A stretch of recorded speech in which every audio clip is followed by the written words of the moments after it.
Hello, friends. Happy Wednesday. Oh my goodness. Can you believe we are exactly 1 week away from the next slash best Dreamlight Valley update? It has to be the best because it's happening on my birthday, by the way.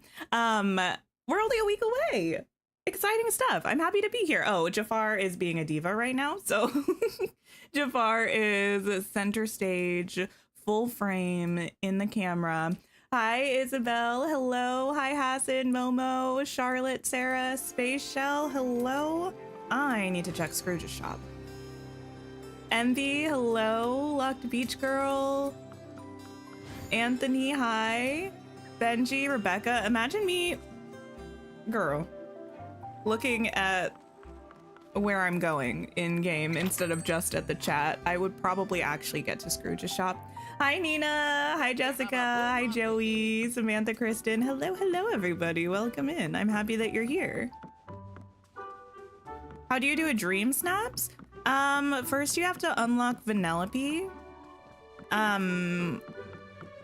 She will be available from a quest that I think you start with Scrooge pretty early on. It should be one of the main story quests, if I'm not mistaken.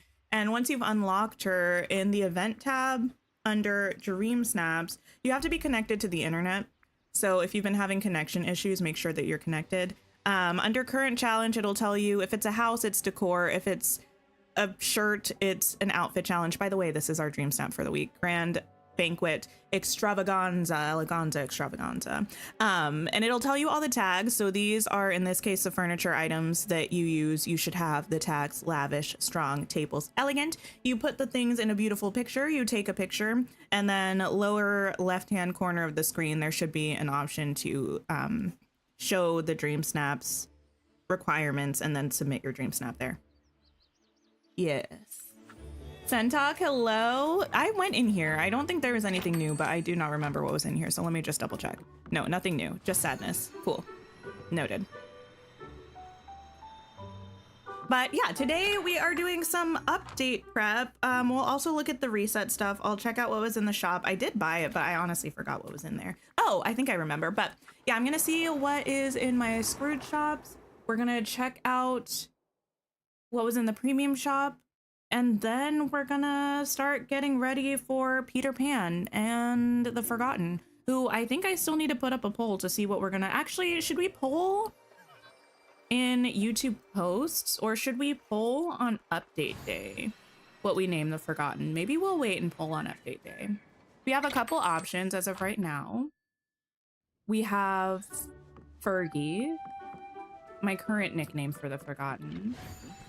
We have Stink, a frequently typed typo of my name. Once upon a time, way back in the day, I also had someone call me Timker Lily. I'm pretty sure that's what I named my sim self. We could do Timker Lily. There are options. Ashley, hello, hello. What is everybody else up to in terms of like update prep and stuff? I'm curious, and also I need to know if I'm forgetting anything that I need to be doing. Don't worry, I won't let you down. Okay, what is around? Nothing exciting. Cool. More sadness. You're preparing for Paleia, or in Paleia. Oh, nice, nice, nice. Yeah, I wanted to play Paleia this week, but then I was having some technical difficulties. By the way, do I want to even say this? Yeah, we were fine yesterday on stream. The issues that I was having with my breaker have not actually been addressed. So that's not ideal, but I had someone come by and look at it, but someone else needs to come by and actually do something, I guess. So we're gonna just say a little prayer and hope that stream goes okay today as well. Okay, let me go down to the beach where there's lighting, I think, to check out premium shop stuff. Hi, Magister. Hello.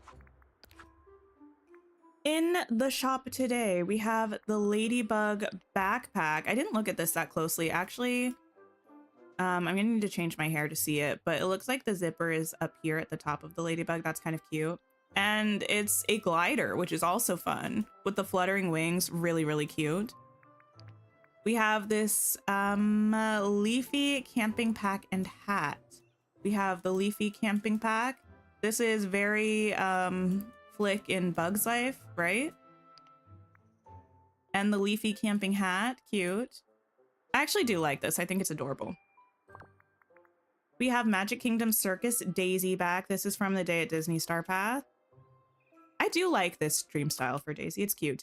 And adorable ensemble from the Lovely Monsters Star Path. We got the jacket, we got the skirt, we got the makeup. It's all happening. Encore Collection. Oh, this is cute. Is this the first time we've had something like this in the shop? So these are 4 of the bundles slash items that we had that were added new this update cycle. We have the Golden Clarion bundle that comes with the dress, the little headband, and the wings. We have the Dinah bundle that comes with the Dinah Companion and the Dinah house. We have the Mad Hatter house skin, and we have the Caterpillar jacket. Bonus gift, don't mind if I do. Thank you. Limited time deals, we have Lady Tremaine's Manor. I actually really enjoy this house. Where do I have this house right now, actually?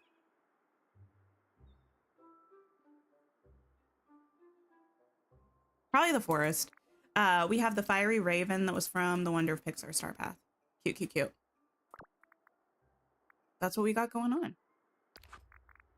I think I might still have this. Yeah, I should probably do this quest also as part of...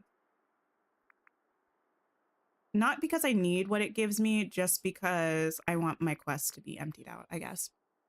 The backpack is definitely better than when we first got the book backpack. Oh, the straps on the book backpack? You're thinking about where you're going to put Peter Pan at? I might put his house with my fairy houses. Nothing new or exciting. Okay, sad. The Encore Collection seems to be new. I like that. Just a couple reruns of things from earlier on in the update cycle. I think that's cute. Okay, let me put on this hair so we can see what we've got. Hat and backpack. It's cute. You wonder how long they'll keep the Encore Collection or if it will rotate with reset. I imagine it'll rotate with reset because the next reset is going to be update day. I don't think they'll keep it there for the next update. I wonder if it'll be something that just like the last week of every update cycle, it brings something back. Maybe. I like this. I don't know how often I'll use it, but I think it's cute. It's a nice, cute alternative to like, what am I thinking of? The Up set that has the little, it's giving like cute camper vibes, right? We also have the clothes that are from Up. I always forget where the Up icon is. Please put these in alphabetical order, Disney Dreamlight Valley. I will love you forever. That has like this, right? It's like the same energy as this to me. I forgot how cute this outfit is. I feel like a little Girl Scout. Okay, we also have, let me reset these filters. Let me take these off, put this on. The ladybug is cute. You know what this reminds me of? Not in a bad way. Whenever we go someplace crowded, like me and my partner, I always tell him that we need to get me one of those backpacks that are like the little stuffed animal backpacks. There'll be like a little monkey and the tail is like a leash. They're meant for toddlers. They're meant for toddlers. So the parent can hold on to the little leash tail to keep them from wandering too far. But like I'm prone to wandering and like weaving in crowded settings. So I feel like I need one of those for me. This is giving like leash backpack vibes to me. Glider. Let me change this to this. Thank you. Reminds you of A Bug's Life. Wait, the little backpack and the hat? I think that's what it's meant to be. You keep acting on impulse. You reset your Forgotten Lands today and started redesigning it. Wait, that's amazing though. This is the last week you can get the Moonstone bundles. Oh, thank you for the reminder, Izzy. Yeah, if anybody, they're not going to show up in my shop, I think, because I already bought one. But if you go down to Moonstones, I'm not telling you to spend money on this game. Just a little disclaimer. I would never tell you to spend your real life coins on this game. But if you were either already planning to buy Moonstones, or if you were interested in the cosmetic items that were seasonal this update, namely the little mushroom outfit and the little flower house thing, this is the last week that they'll be available. Well, if patterns pattern, then this is the last week that they'll be available. Hi, Gummy Bear Kiss. Hello, hello.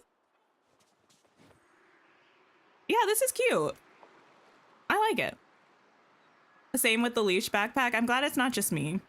Yeah, when we went to Renfest, it was me and my partner and my brother, and they were like, girl, stop getting so far ahead of us. You're gonna get lost. I was like, we need a leash backpack. I don't know what to tell you. How was Wicked? Wicked was wonderful as always. In fact, my sister came over this morning and we were just talking about the trailer. We spent a good like hour and a half, 2 hours just talking about the trailer for Good Again. So I don't need to rely on all of you for that today unless you wanted to talk about it again, in which case I could. I just don't need to. Okay. Backpack obtained. I don't know if I'm gonna actually wear any of this stuff today though.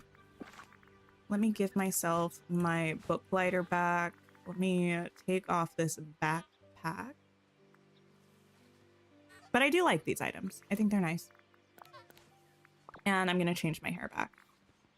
And first thing I think we're gonna do is locate Mirabelle. We can start that quest line. Hopefully get it finished before the update.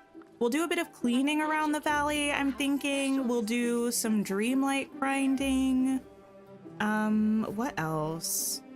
I think I have some houses that I need to shift around because I've moved them for dream snaps. So I might try to move them back to what's going to be their actual homes. That's kind of like low-key vibes today, you know? Which means we're probably going to end up talking about a lot of random stuff, but that'll be fun. I guess I can pick up the quest from Mickey too. It's probably cupcakes. What's going to be the new update? The new update is coming next Wednesday. It's called Mysteries of Skull Rock, I think. And we're getting Peter Pan. The Forgotten is also going to become an actual villager with friendship quest lines and move in and everything. So it should be really exciting. Oh, hey there. Hey, Mickey. Let me take this. Mini cupcakes, I think. Real soon. Let me track this. Also, would you mind coming with me? Hi, Weasley. You're excited for the update? Me too. You only know me through this, but when you see something related to Wicked, you think of me like I'm your friend and you're like, OMG, I wonder if the Tink has seen this. I love that for both of us. I don't know. I love Wicked so much. I don't know. I'm very much one of those people that I know no chill when there's something that I'm interested in. I go through phases where I'm only able to be interested in a couple things at a time because they completely take over my life. And Wicked, finally, the movie releasing last year and the second movie coming out this year, it like really activated a years old part of myself that was already obsessed with Wicked and had kind of put that on the back burner because I was tired of waiting for the movie. Welcome back. We need to talk about the Wicked trailer because, wow, name something. Actually, I'm pretty sure our current question of the day, if you type in !QOTD, I'm pretty sure it's what's your favorite part of the Wicked for Good trailer. I legitimately think that's the question of the day for stream. So feel free to tell me your favorite part. Desiree, hello, hello. What's the big circle glider? Oh, I'll equip it. I think that's the Frozone one. I was wearing that last stream, I think. Okay, I gave you the I'd like to cupcakes. talk again. Hi. We are right up on my bum. Free Kitty, I know, we need to let Kitty out of the Skull Hi, Rock. pal. To be fair, she's had more space to get away from Peter Pan in there than I thought she would have. I thought Skull Rock was going to be kind of small, so a little less urgent than we would have anticipated, but also 2 years stuck in there is a very long time. I must go. There's work. Any way to acquire ancient magnets faster? Those are something you get from time bending, right? I think the only way is just to make more people time benders, unfortunately. You know something? Can't remember the last time I had so many great neighbors. Anyone know if the Forgotten will be getting their own house? I actually don't know. Right. I don't believe we saw a house for them in the developer Yes, update, me. but someone Somebody please told let me know if I'm wrong. That doesn't necessarily mean they won't have one, but I kind of imagine that they'll still chill in their dark castle, you know?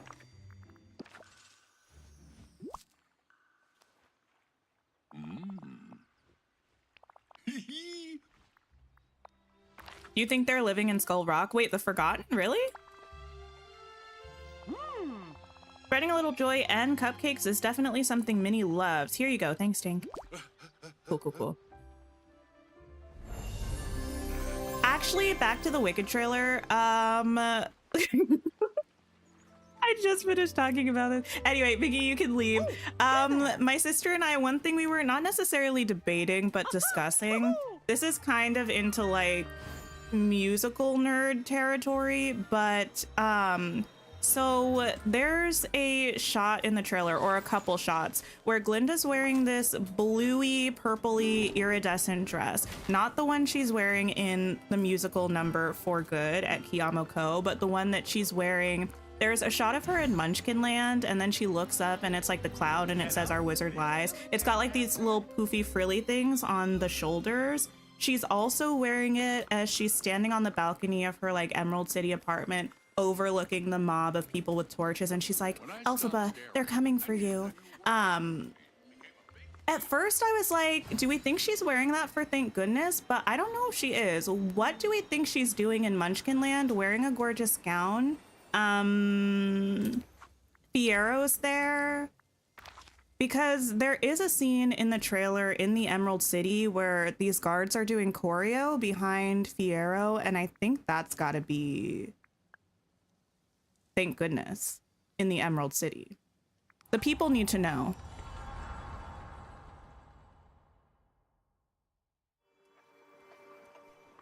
You think they might still live in their castle? You're happy as long as they don't live with you. Yeah, I think the Forgotten will still live in their castle. Oh, hey, it's you. Hey, Mirabelle. Huh. You avoiding the Park Fest quest because you can't be bothered? Fair. I feel like the only ones that you probably should do, if you haven't already, are the Scrooge ones. Because the Scrooge ones will give you the mine cart bucket and accessory. Okay. Tink, I thought of another way we can celebrate the Valley's animals for the Dreamlight Parks Fest. What are we gonna do? Well, food is a big part of the festivals we have at home. It's not a real Madrigal celebration until Mama brings out the buñuelos. So I'm so sorry to any Spanish-speaking people. That's embarrassing for me. So I was thinking the rabbits in the Peaceful Meadow would love their favorite food as a festival treat. I have Okay, noted. I got you, girl. Feed some rabbits in their Peaceful Meadow their favorite food. Okay, do you want to come with me just in case I need you? Actually, back to the Wicked trailer will be the tagline of the stream. Honestly, yeah. All roads lead to the Wicked trailer, just like the Yellow Brick Road always leads to the Emerald City, you know? Okay, to the Peaceful Meadow. Running to Bach, don't even breathe that into existence. Also, I think it's funny, my partner, he's not even seen the musical. He's only seen Wicked Part 1, the movie. He's the world's biggest Bach hater. I kind of love that about him. Okay, do I have carrots in my storage chest over here? You think the purple room is also in the trailer? Wait, which purple room? Oh, gotcha. The Dreamlight Valley. Oh, yeah. Wait, I thought that was just like a random room. The one where we see what, like the Forgotten was chilling or something. No carrots. You think it is Thank Goodness because someone leaked a video of her singing Thank Goodness in that dress? See, that's what I thought, because I feel like years ago, before any of the trailers for part 1 even dropped, there was some like drone footage of Set, and I thought she was singing Thank Goodness in the blue dress. But then I saw the dress that actually looks more similar to the one that she wears in the musical, that's very much giving like Ozzy and Kennedy, you know? She's wearing something like that in the trailer with guards dancing, and I'm like, I wonder if that's Thank Goodness. What's with the Bach hate? Wait, do you not hate Bach? People who have only seen the movie, I mean, I don't know that it's worse in the musical. People who have only seen Wicked Part 1, the movie, do you like Bach? You thought I said my gardener? No, my partner. Anthony, it was drone footage. People like from the set have talked about this, the fact that they would just be filming and they'd see like drones trying to get footage from set. I have the glitch again in my game where it doesn't show the rain. It just gets dark and you get the sound effect of it. Okay, I need to feed some rabbits. Which rabbits are here today?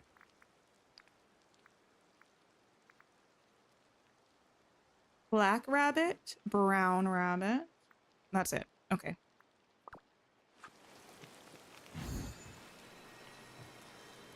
Purple room was a quest. We had to decorate a room in our house for the Forgotten. I did do that. I do think I remember seeing a room. Yeah, maybe the Forgotten will move in with us. I wouldn't mind that. I know some people are not really about that. Maybe I should pick up all of this stuff. Is it wrong to pick up my night thorns? I'll leave them for now. I might pick them up if I need more maneuverability. You've never seen Wicked the movie or musical yet? It wasn't until it was getting ready to release in theaters that you found out it's based on a book that was done in a musical. It's based on a book, based on a movie, based on a book. Well, the movie is based on a musical, based on a book, based on a movie, based on a book. It's very convoluted, but also don't read the book if you just want to watch the movie, is my opinion. They're drastically different in tone, in plot, in characterization, in pretty much everything that matters. Not to say that one is better than the other, just like I'm usually a I need to read the book first kind of person, but Wicked the book and Wicked the musical / movie are two entirely different entities to me. Okay, where's that other bunny? The other one is the black and white one. Wait, I picked up the night thorns? Did I really? My bad. Oh well. While I'm here. Rain like this reminds me of... You hate Bach in the musical, kind of indifferent about Bach? Leads Nessa on? I mean, kind of.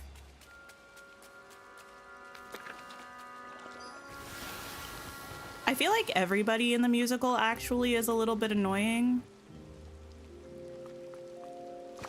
I think we all have problems, actually. They don't know what we know that they know we know they know. Exactly. That's very much how the book musical movie is. We are talking about Wicked. It's kind of like the cognitive breakdown I get whenever I'm talking about High School Musical, the series. It's like, why is it called that? Hi, Kylie. You hate Nessa more than Bach? Well, Nessa's just a bad sister, if you ask me.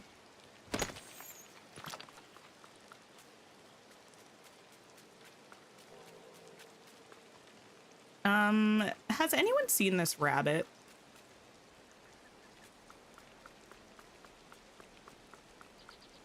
I was about to say this is why I don't decorate, but that would be a straight up lie. I do decorate all the time. That has never stopped me before.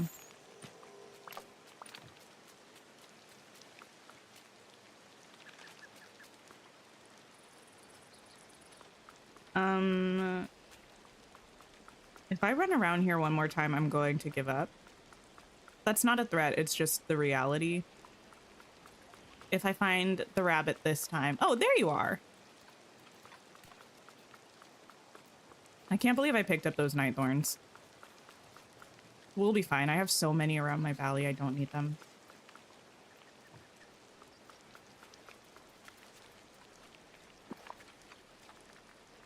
This is why I don't feed the critters. Yeah, that's actually more accurate, I would say. Hi, kitty. Hello, hello. I hope work's going okay. You wish we could hold items that lure them to us. Ooh.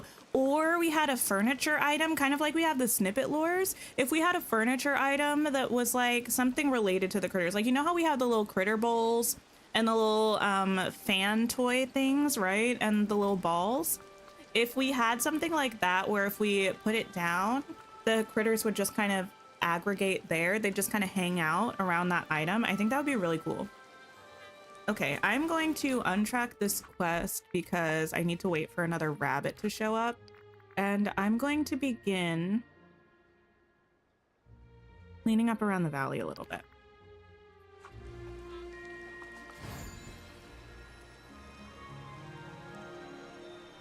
What if Snow White gives us that ability? That would be cool. I do have a little bit of a feeling like maybe Snow White will be in the next DLC. I mean, I kind of felt that way anyway, even before we got the developer update that has the one thing, the lore keeper tale that has Snow White and the evil queen. Even before that, I kind of felt like she might be in the next DLC. So that would be a little bit sad if it was a DLC exclusive thing. Hi, Stitch Lover. Hello, hello. Lady Danbury, hello. Oh, you're restarting Hogwarts Legacy. Nice.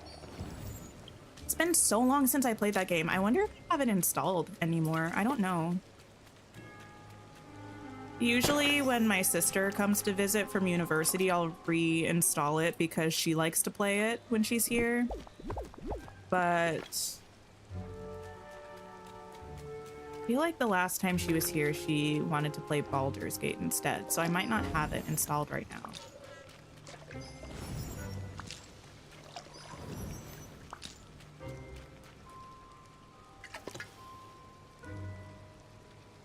Weird. Okay.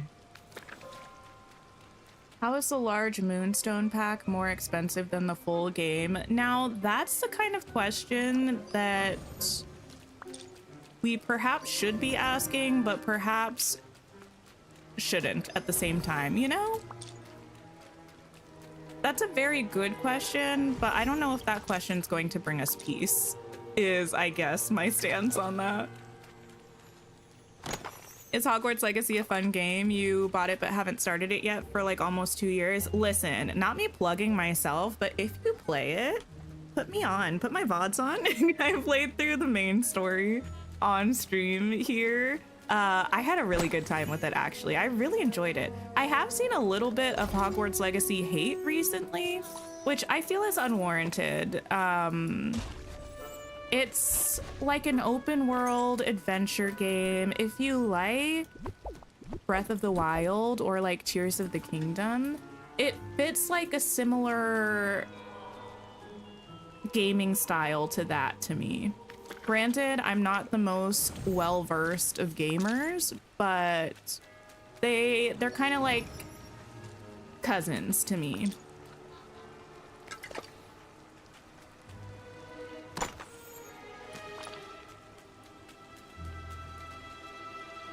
Did I know there was a strawberry pink moon early in the morning? Oh yeah, the strawberry moon, I saw something about that. Here's the thing about like celestial events. Why does Google always tell me about them after they happen? I read about it, I'm like, that's cool. It would have been better if I knew beforehand so I could have looked at it, but okay.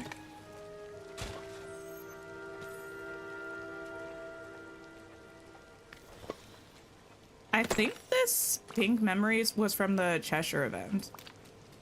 That memory orb just looks weird. I'm gonna open it. I'm actually not gonna open it just in the off chance that it will count for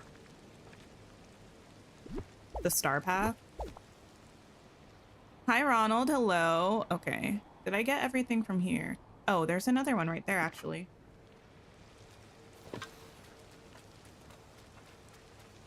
Beautiful. And then I need to move Hades' house back here. I had it over in Mythopia for a dream snap.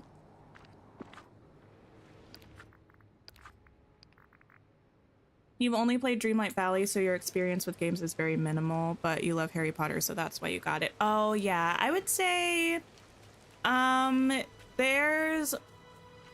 I don't know. How would we describe a game like Hogwarts Legacy compared to Dreamlight Valley? It's more vast.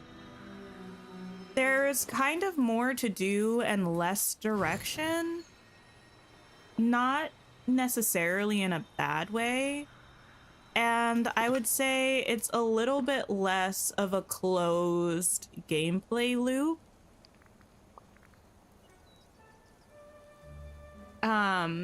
But lots of exploring, foraging, collecting, lots of different quest lines that are kind of intertwining. There is a bit of decorating if that's something that you're into.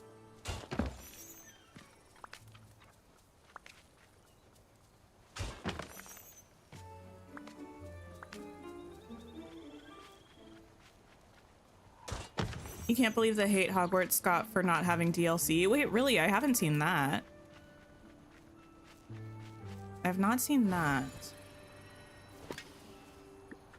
I think DLC would have been cool, but I don't feel like it needs it.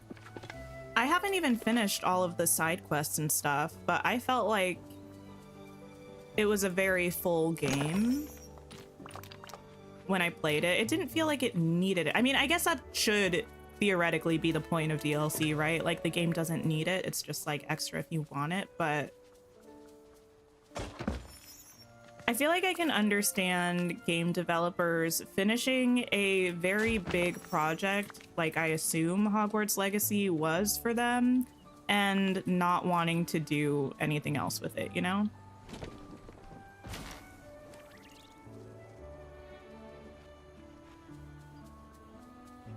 Freestyle play for sure, lots of collectibles and quests and a level up system. Oh yeah, that's true, that's true. You only played 3 games, DTV, Hogwarts Legacy, and Infinity Nikki. You also bought it because you love Harry Potter. Ah. I'm not like a huge Harry Potter person. I feel like I have been pushed a lot of stuff about the show that's being made, though, recently. I don't know why my phone thinks that this is information that I need, but it's been sending it my way a lot.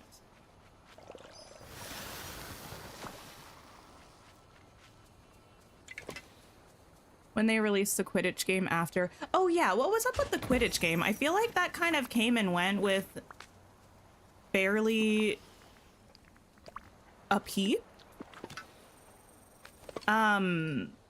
I really didn't hear anything about it. Was it a flop?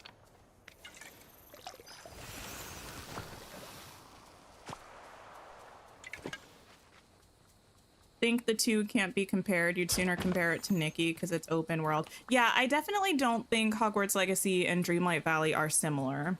I was more just thinking, like, if someone has only had experience with a game like Dreamlight Valley, how would I explain how Hogwarts Legacy is different?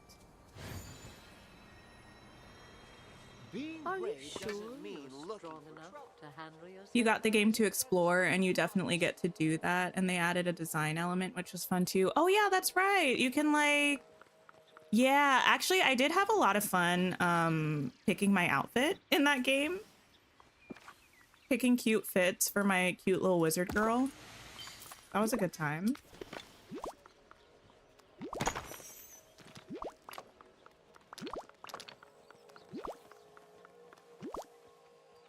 You'd highly recommend Mario Kart World? I don't know. Back in the day, we used to play Disney Speedstorm, and I had a good time hosting races on Speedstorm. I've pretty much always only been like a Mario Kart at random parties kind of person, not like a casual Mario Kart player. The Quidditch game was flop era. Interesting.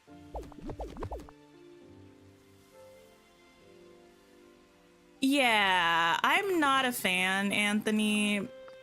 Not a fan. You know what I did see about Harry Potter, though? Tom Felton is playing Draco in Cursed Child on Broadway, right? End of the year, I think? Okay, I need to sell some of this stuff, empty my pockets, go around, keep cleaning. So far, so good. I think that's kind of fun. It would be really cool, I think, to play a role, have like a long break, and then come back and play the older version of that role when you're older, you know? I just think that would be so cool. I don't think I really need any of this, to be honest. I will keep the event stuff. Okay. It's like almost, but not quite. Like when old girl was in... Wait, why am I thinking of it this way around? No, I'm standing by it. When old girl played Joanne in Rent the movie, even though she wasn't in the original cast of Rent on Broadway, and then she came back and she played Joanne in Rent on Broadway when it was closing. It's like that, but not, because the character is the same character and did not age up at all. It's just like a similar vibe, like coming back to something later. Who are we getting in the roadmap? You know, Cinderella and someone from Inside Out and someone from Frozen or Beauty and the Beast. It looks like they haven't said any names, so this is all alleged, but just kind of interpreted from what we saw. We are getting an Inside Out update that seems like we're getting joy and sadness. Sorry, it took me a minute. Then we're getting a realm refresh. Even though they used the Frozen wallpaper, it seems like it's the Beauty and the Beast realm because they called it an enchanting realm something something. And that was the Enchanted Adventures update. And it had the candelabra and the clock, so probably Lumiere and Cogsworth. And then end of year, we're getting Cinderella. That's the vibe. That's the vibe. You saw an interview. He said he got really emotional when the white hair came on because it was such a big part of his childhood. No, I didn't see the interview. I only saw, I think, like an Instagram post that he had posted or something. I'm not sure why that was recommended to me either. As far as I know, I don't follow him on Instagram. But I don't use Instagram. So there's maybe a me 15 years ago that followed him on Instagram. I don't know. You know when you like don't recognize your past self, kind of? Thanks for hanging out, Nina.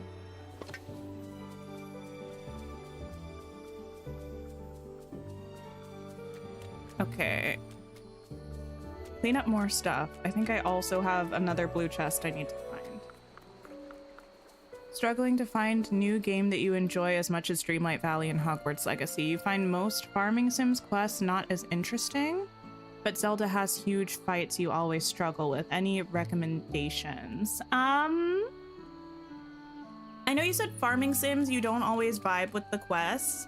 I really love Coral Island. If you are interested in trying another farming sim, I think Coral Island is my favorite farming sim that I've ever played.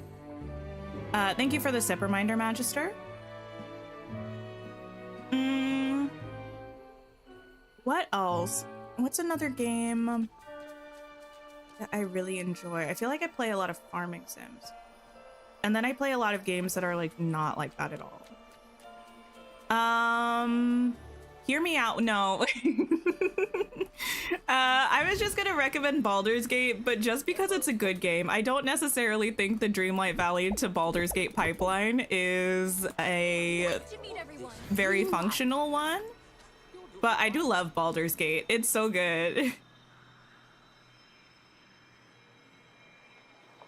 But if you know nothing about Dungeons and Dragons and or you don't really like kind of like turn-based stuff, you might not like it that much. Jingle bells, hello. Am I gonna play Fae Farm again? Probably not, but never say never. Lady Sumi, hello. Any reason to leave so many Nightthorns? Frankly, this was all because I'm lazy that they're here now. It was not intentional, but now that we are getting closer to the update, I'm probably going to leave them because usually in the star path, there are a couple tasks to remove like 20 or 30 or 40 Nightthorns or something. So leaving them means that they'll be there whenever I get those tasks instead of having to wait a few days for them to respawn. Most of the time, I don't intentionally leave them for that reason. It's just I have not been keeping up with my valley cleaning.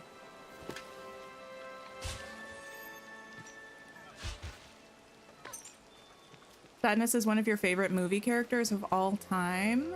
Nice. Cinderella was your favorite Disney princess as a child. I feel like as a kid, Cinderella aesthetics vibe. Cinderella the movie, I found kind of boring. So I wasn't a big Cinderella girl. I was a big Beauty and the Beast girl. I was a big Little Mermaid girl, even though Ariel, I was always like, I don't know about Ariel. Because she's kind of like, I think it was like the way she talks to her father. I was like, I can't even imagine speaking to my parents in such a manner. She was impulsive. Even as a child, I was like, I'm not about that life. Hi, Kelsey. Hello. You play Dinkum alongside DTV? Pretty similar, just more Aussie. I've heard really good things about Dinkum, but I've never played it. Wasn't it just recently fully released? Like, it was in early access for a long time? Because I remember when I first started playing Dreamlight Valley, some of the DTV creators were playing Dinkum a lot back then. Bia, hello. Can't wait to have Max to deal with the dig spots. Me too. It's gonna be great.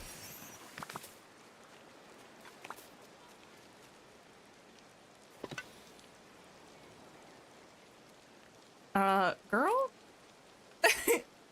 She's just turning right past it. Oh yeah, Paleia, Infinity Nikki, those are both fun. I think I was trying to think of something I don't play all the time because I just assume that if you're hanging out, you know the other things that I play, but I guess this is a great time to say, I know we all love Dreamlight Valley, but I'm pretty wonderful in general, and so are the other games that we play on the channel. You should come hang out other days too. We have fun here.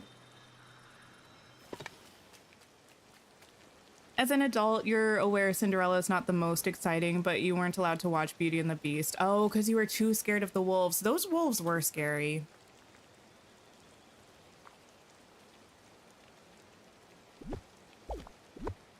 Snow White released on Disney Plus today in the UK. Wait, really? Anyone in the US, can you confirm whether the Snow White live action is available or not? Hear me out. This has nothing to do with Disney, but Sinners was just released on digital recently. I kind of really want to watch Sinners, even though I hate scary things, but I don't want to pay 20 bucks to watch Sinners, so I'm like desperately waiting for it to come to some streaming service. But it's also just occurred to me, I think it might be on Paramount Plus when it comes out. I don't have Paramount Plus.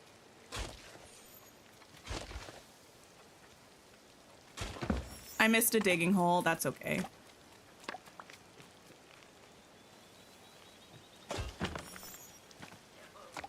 Did I ever play Fields of Mystria? I did. Actually, fun fact, I have like a random unlisted live stream that I never did that always greets me whenever I go live in anything else. That's a Fields of Mystria live. So every time I go live, I'm like, wow, I should play Fields of Mystria again. I did enjoy it, but now it's been so long that I almost feel like I should start over because I think I only made it to summer. And since I would probably start over, I'm kind of almost wanting to wait till it's fully released, you know? I thought it was really cute though. Come hang out on other stream days. I'm pretty awesome and I'm not fibbing. Well, thank you. We have a good time. I feel like other days are the time I usually talk about things that are like, not me about to try, not me giving a sales pitch. I was like, the other days are usually when I tell all of my secrets, which isn't entirely true, but it's also not untrue. Sometimes I'm like, there are fewer of you here. I'll say what I was thinking about doing on a different day or blah, blah, blah.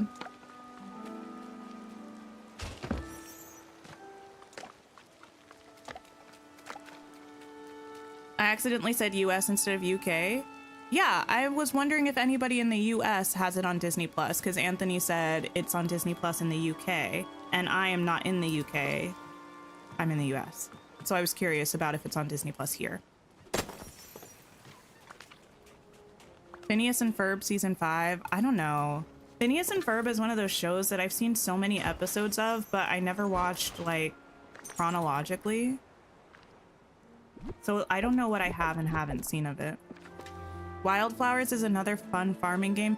I have kind of mixed feelings and experiences with Wildflowers. Wildflowers, I first tried playing on the channel, and I feel like Wildflowers could use some content warnings, perhaps. There's like, maybe I'm just sensitive about these things because of my past.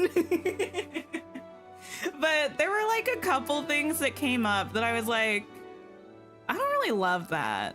And that kind of turned me off from the game a little bit. But then I started playing Wildflowers off stream in my free time, and I played through like a year of it so quickly. And I did have a good time. Wildflowers is fun because it's pretty much fully voice acted. So having all of the voice lines from the characters is really cute. I overall enjoy it. I haven't played it in quite a while. Hi, Brandy. Hello, hello. Sinners is worth the $20. You went 4 times to the theater. Oh, HBO Max. Okay. Yeah, I think I was thinking about Paramount Plus because that's what the Tonys was on, and I was sad because I didn't get to watch the Tonys because I don't have Paramount Plus. HBO Max sounds correct.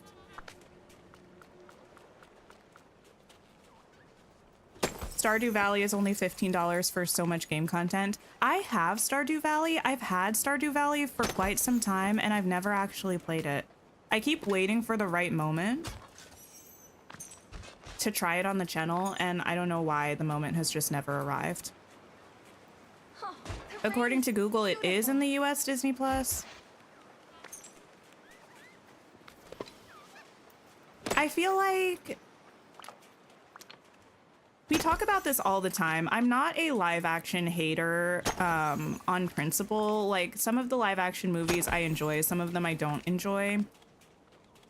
I feel like the only thing I've heard about the Snow White movie is that apparently Gal Gadot's performance is not very strong. I've heard a lot of hate about the Lilo and Stitch live action, specifically the changes that they made with Nani's character. And I feel like I don't know if I'm in the right headspace to watch a live action adaptation right now. Because I always go into them wanting to like them. Sometimes I do, sometimes I don't. And if I'm feeling like maybe I'm not sure, I sometimes try to wait until I'm in a more positive headspace about it. Hi, Quaz. Hello, hello. Anyone watching series 3 of And Just Like That? I don't know what that is. Wait, UK friends, has Love Island started for you all? Love Island US started, but I don't watch the US one. And I think Love Island UK comes on wait, not HBO, on Hulu, but I think it's like 2 weeks behind when it starts in the UK. I need to know if I need to start being on the lookout for Love Island UK.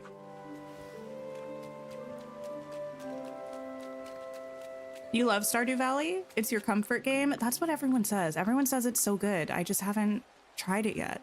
I think part of it was also we were playing Coral Island for a long time. At one point we were even doing Coral Island and Fields of Mystria, and that's just a lot of farming sim at once. So I wanted to wait for a time that I wasn't playing a farming sim on the channel to start Stardew. Because I do feel like farming sim fatigue is something that I get pretty easily. I can like individual farming sims, but if I'm playing multiple simultaneously, I start to get kind of annoyed by them. Because there's just like too much similarity and I need a little bit of versatility in my games. Krabby, hello, hello.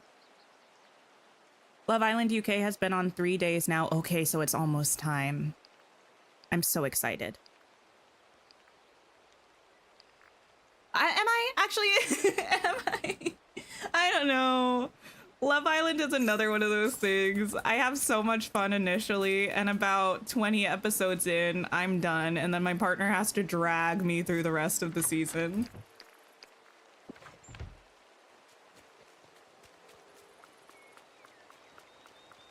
If I grew up here, I don't think I'd ever have wanted to. You're gonna be getting all Christmassy tomorrow and unlocking Frosted Heights and Olaf. That's cute. Where's Kitty? Kitty might be doing office things at her actual job, which, understandable, girl, do you? Well, not do you. Why did that sound condescending? I meant that genuinely, like, please do your job. But I feel like last week she was like, Tink, don't you still have your Christmas tree up? Fun fact, I did have my Christmas tree up until May.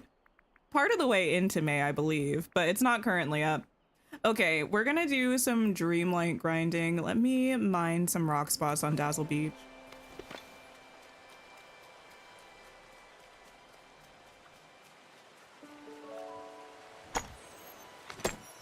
You've been on a big decorating kit, Quaz? Nice. What you been decorating? Brandy, you've been singing Christmas songs for 2 days in your head. I have not been doing that. You know what song's been in my head constantly the past like handful of days? Careful My Toe from Into the Woods. Why? I don't know. But what I do know is you'll never need to walk.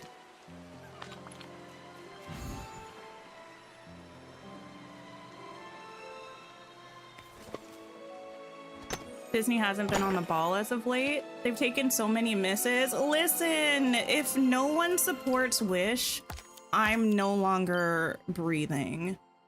I feel like people didn't give it a chance. Harvest 3 cocoa beans. Okay. A guy from Love Island shopped in your store the other day. Oh, that's fun. Apparently, my partner's mom lived on the same floor as a guy from Love Island US, but I don't watch Love Island US, so I don't know who it was. Why am I here? Cocoa beans. At that point, just keep it up year round, and I would have. I only took it down because my family was coming to visit, and I knew they would give me a really hard time about it being up. But now they're gone, and I can put it back up in peace. So maybe I will. Catch fish from the Forgotten Lands. Can do. Speaking of decorating, you finally broke down and did a full loading meadow island for storage. Oh, that's exciting. I like the idea of outside storage or like floating island storage. But my brain just really likes having my storage in my main house.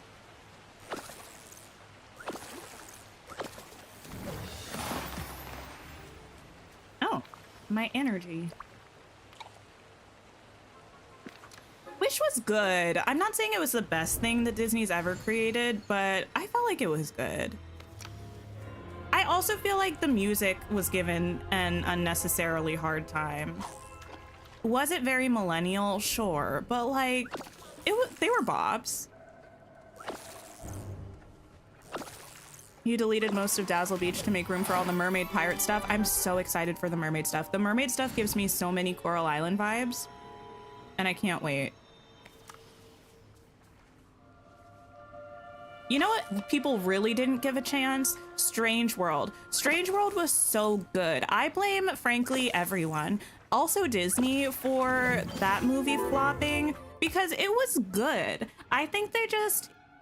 Now, there are some... I'm not a tinfoil hatter. However, there are some movies that Disney just doesn't promote. There are some shows that Disney just doesn't promote. No one knew Strange World was happening. You know what else no one knew was happening that's happening soon, by the way? Ironheart. Why did we get our first trailer 2.5 weeks ago when it's premiering in 2 weeks? None of my business. I mean, it's a little bit my bit. Well, it's not my business, but I have feelings. So I feel like A, no one saw it. B, no one knew it was happening. So obviously it flopped.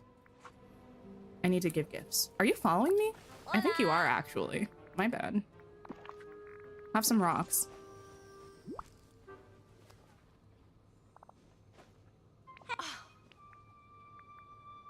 You're excited for the mermaid stuff, but you hope we can put it in the water. Oh, because you already have so much beach decor. That would be kind of cool, actually, if we could put that furniture in the water.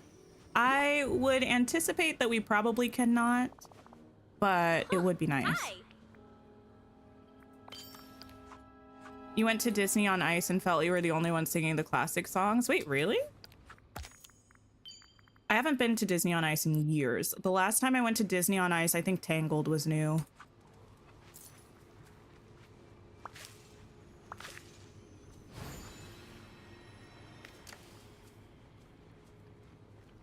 Hi there, pal. Need an update where we can gift multiple things at the same time. That would be nice.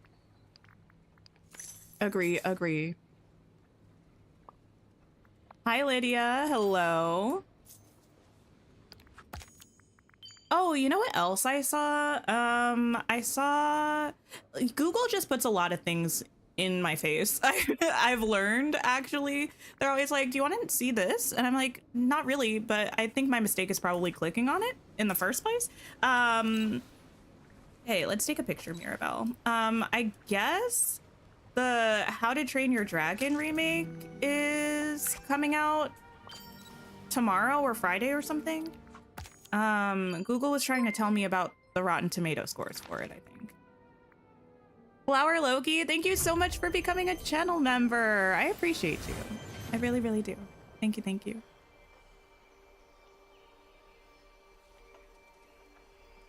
Okay, why am I here? Oh, you can leave.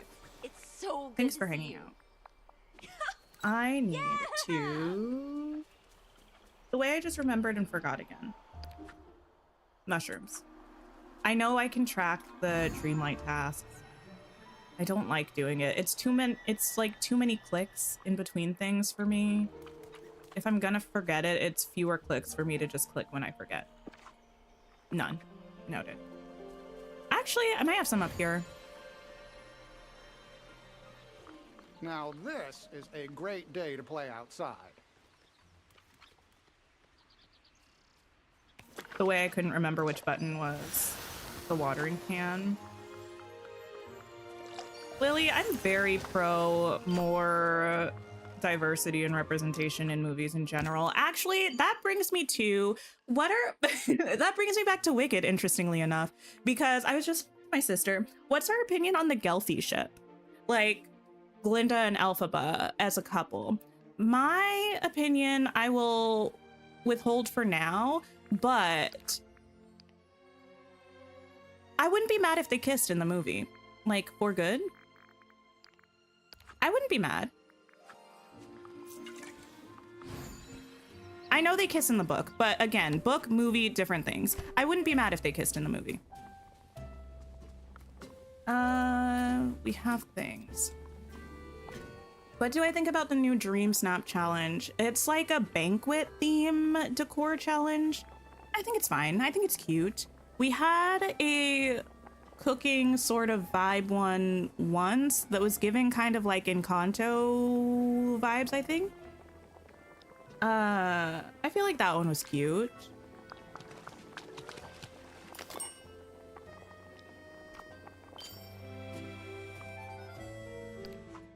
Newer songs came on like from Wish and others, all the kids sang along. I mean, that makes sense though, because like as you're a kid, you're gonna be seeing the stuff that's like relevant as you're growing up. Same thing happened with me when I was a kid. Like I was seeing the new movies. I watched the old ones too though. You only have like 500 Dreamlight, gonna be a Dreamlight grindy weekend. Yeah, I don't know that we'll necessarily need any Dreamlight for progressing in the quest lines of the update. I feel like we don't usually need Dreamlight to open these little areas on the map. But I feel like usually there's something in an update that you can use Dreamlight on, and I just don't have very much anyway, so I feel like this is good prep. Good prep.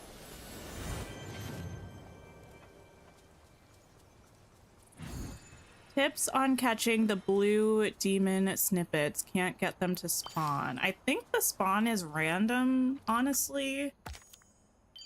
I don't remember where those ones pop up.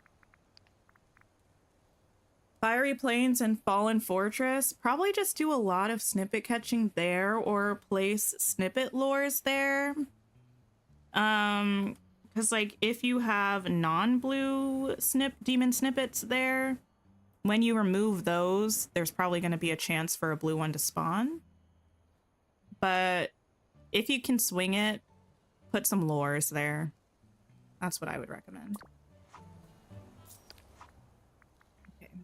Decorations to the Sunlit Plateau, fish in the Sunlit Plateau, and then rocks in the Vitalis Mines. Hi, Celestine. Hello, hello. You loved the disguise theme, everyone, or this past week. I am not a big fan of the disguise theme, and I wonder how it's gonna go because my sort of feeling is that a lot of people vote quickly. So I think people who really tried to camouflage their character might end up not doing as well as they anticipate, because if voters can't see your character, they might not want to vote for you, even though the theme is like camouflagey. I don't think people are gonna want to have to play Where's Waldo with the image. But I don't know. We'll see.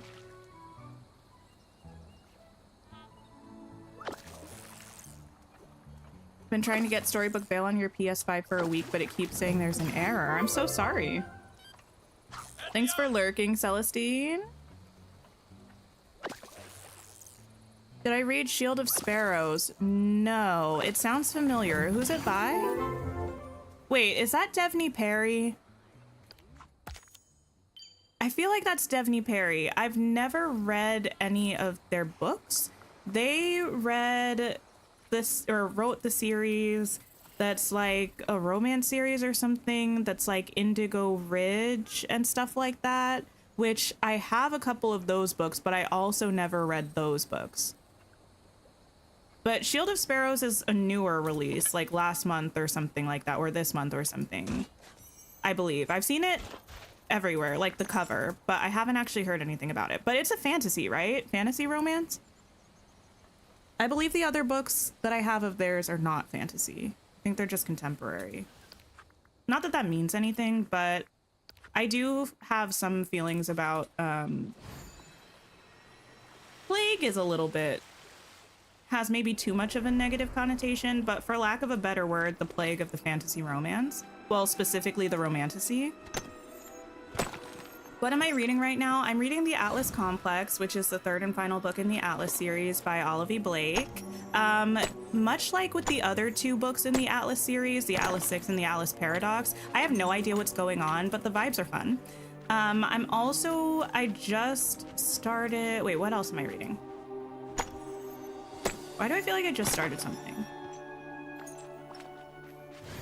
Oh, I'm trying to read more queer books because unfortunately I read a lot of straight fiction. And I realized I had already just unintentionally picked up a bunch of queer books this month. Like I read House in the Cerulean Sea, and I read another book that I don't think I can say the title of because I don't think YouTube will appreciate it, but had a lot of queer rep.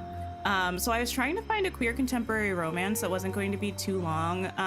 Joke's on me because the one I picked was very long, but Emily Rath, the book that I'm reading right now, is the prequel novella that I can't remember what it's called, but it's a hockey romance, and I don't remember what it's called. But the Atlas Complex is the one that I'm actually in the middle of. We're almost done with her. Those books are so confusing. I don't get it, but I do like, I'm having a good time. I'm actually listening to the audiobook, and the audiobook is nice because the book is written in third person, but each chapter has a different character's POV, like it follows another like a different character.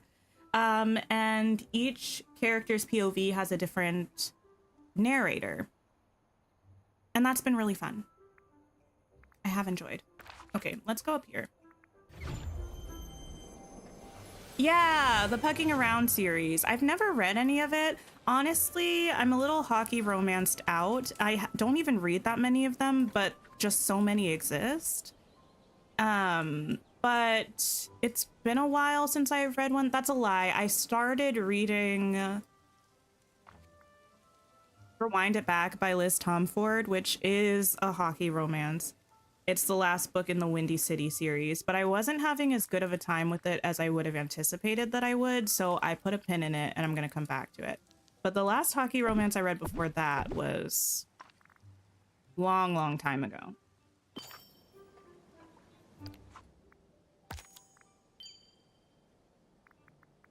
But also, from what I can tell, Pucking Around, at least the first one, is a Why Choose romance. I haven't read one of those in a really long time. Really long time. So that might be fun. Hopefully it's fun. I find that the men in those books are cardboard cutouts and have no personality apart from being like the grumpy one, the wholesome one, the silly one. So I'm hoping we don't have that. Boyfriend Material is your favorite queer romance? I haven't read that one. I have that one on my shelf and I've had it for years, but I've never read it. I'm gonna remove 4 of these that I need to for this. Cool. I came here for raspberries, so. Pucking Around kind of scares you at 700 pages. I know, that's why I said joke's on me. I was like, let me find a quick queer romance, contemporary romance, like rom-com vibes. That's not what I found. A what type of romance? A Why Choose romance where there are multiple love interests, but it's not a love triangle because she just is with all of them.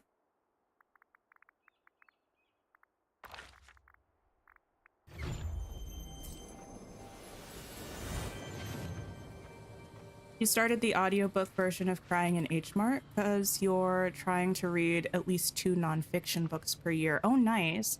Yeah, I was doing something earlier this year where I was trying to read 1 nonfiction per month.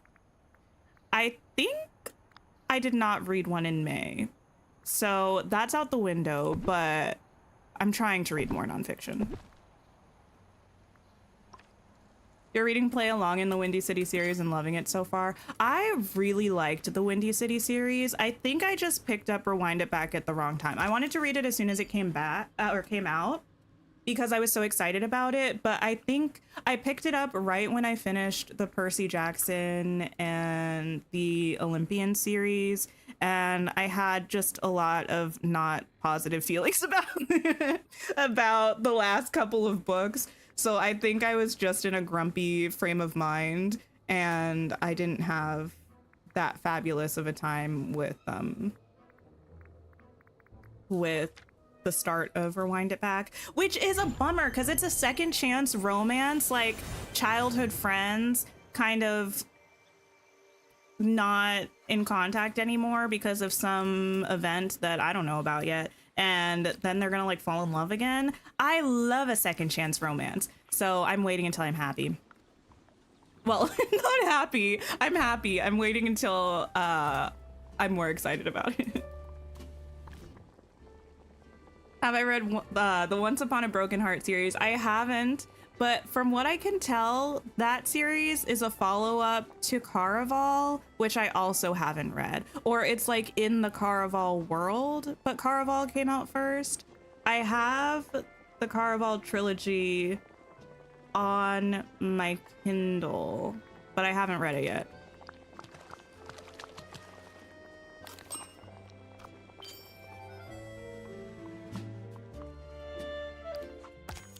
You found the same to be true for Why Choose? You feel like you have a hope for Pucking Around though, because it's not just the MCs after the FMC.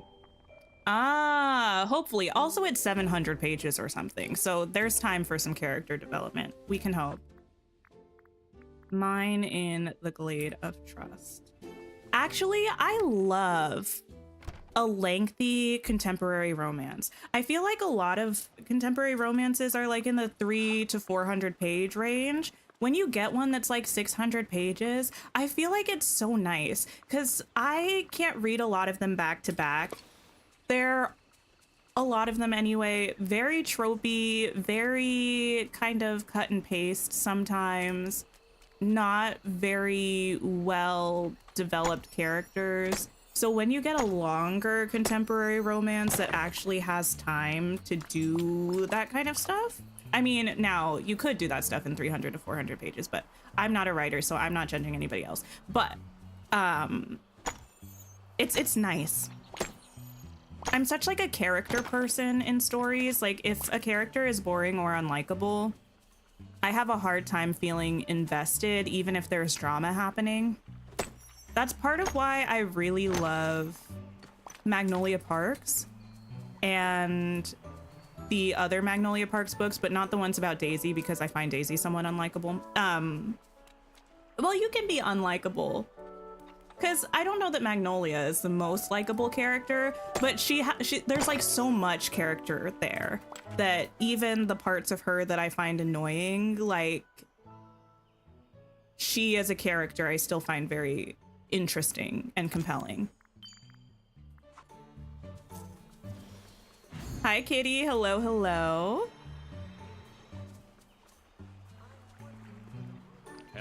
You don't mind them being longer if they have literary fiction elements alongside the romance, for sure. Have people read Kennedy Ryan Before I Let Go? I actually haven't read any Kennedy Ryan, although I have the Grip trilogy on my bookshelf, which I'm pretty sure is Kennedy Ryan. And I've seen a lot of her other books around. I think I've seen the cover of Before I Let Go around.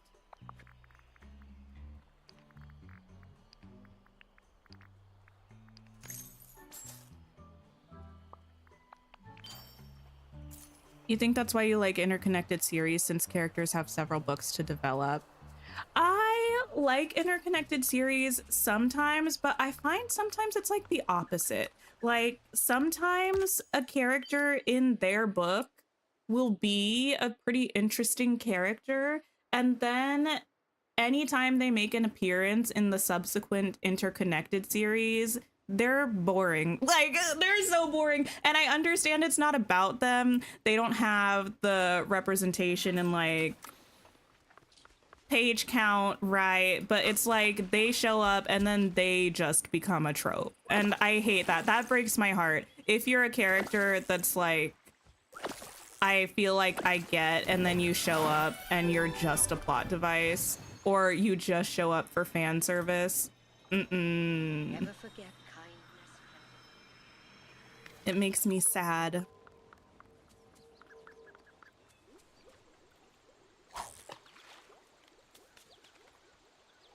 You love interconnected standalone with friend groups, especially. Yeah, I do think that's cute. Oh, wait. Is this one of the Cheshire bubbles or something? Why is it pink?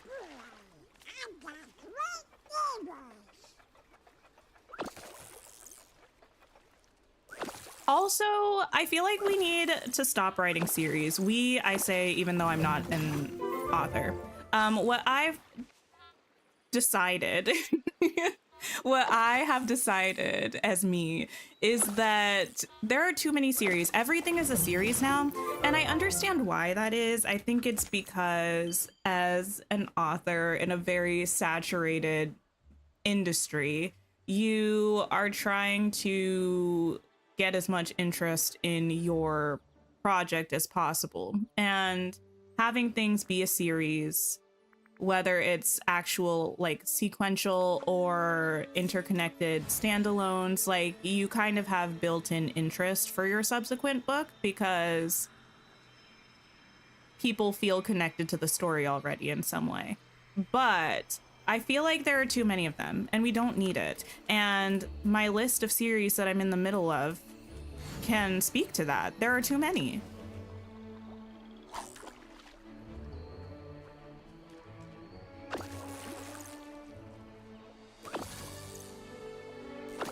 I do love a series, but I do also love when,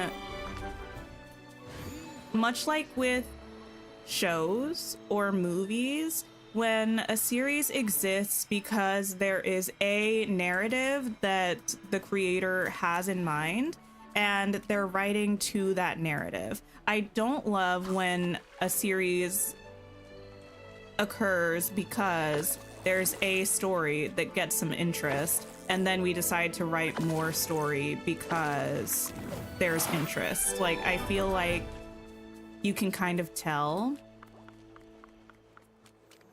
in books, in shows, in movies, when it's one or the other. And I feel like they tend to be stronger when it's a story that you're writing the series to the narrative.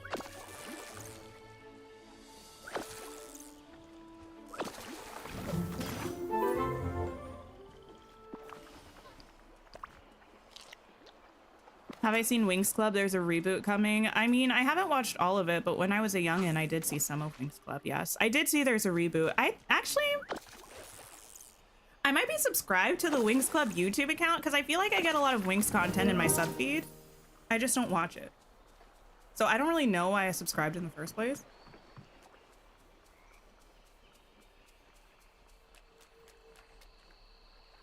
You enjoy writing series because writing is a sort of escape and you love the opportunity to dig into worlds and really dig into your characters too. That definitely makes sense. You hate walking away from a character. Oh no. There we go. We are moving and grooving. It is hot in here. There are a lot of books that shouldn't be series like the Westwell trilogy. I don't know. I don't think I've ever heard of the Westwell trilogy. Add decorations to the glade. Okay. I need to remember to come back and remove these lights eventually. I also need to be thinking about what I'm going to do for my dream snap. I feel like I could easily do like an unbirthday sort of situation. I still have a dream snap set up from when we had that Alice in Wonderland one.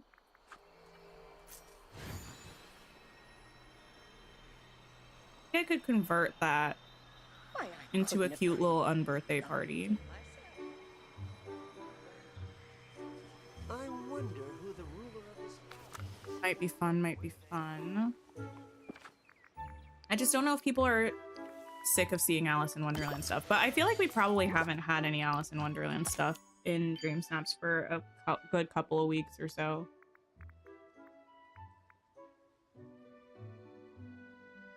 Are Here and There fish around right now? Aren't they only there like nighttime to like mid-morning or something? Or did I make that up? Feed a raccoon.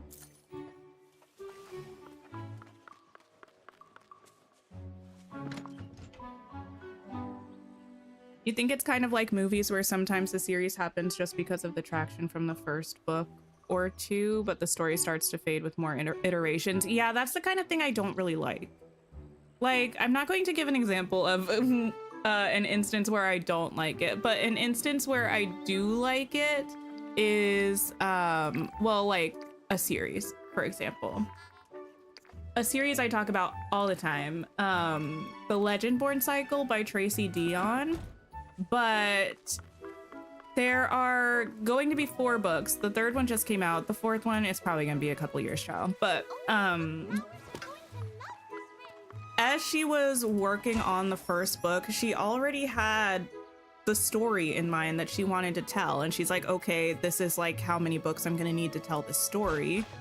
But like, this is the greater narrative that I'm working towards, right? So it's like there's a lot of intentionality, and going back and reading the first book after you read the second book or the 3rd book, you see things that are like setting that up because the story is already like created, if that makes sense.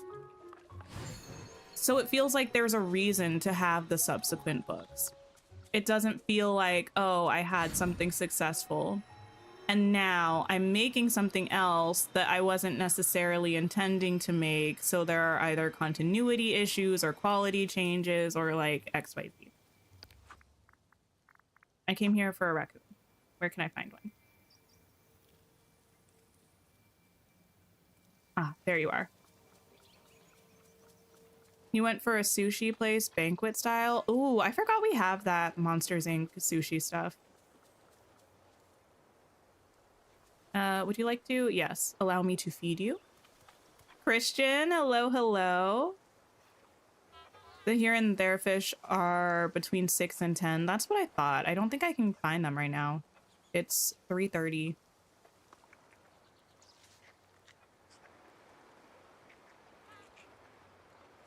Raccoon.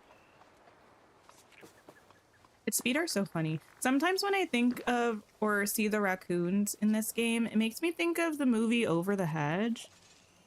Does anyone remember that movie? You. Mine 2 minerals. Feed a fox. Okay. I can maybe do both of these things.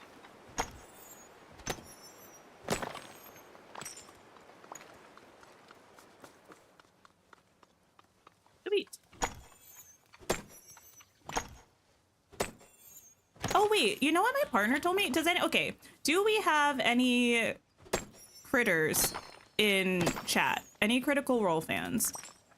Raise your hand. I am a Critical Role fan in my soul. I'm horrific at keeping up with their actual content, but all of their content that I've seen, I adore. My partner told me they're making a video game. Anyone see that? Anyone hear about that? I'm out of the loop. When did they talk about this? So excited. Also, when are we getting the release date for the next season of The Legend of Vox Machina? Also, when are we hearing about the Mighty Nine show? Also, you know what I need more than anything else in this world? I need... It could be a movie. A movie would work, but I think a 1-season series would be ideal. I need EXU Calamity animated in my eyeballs.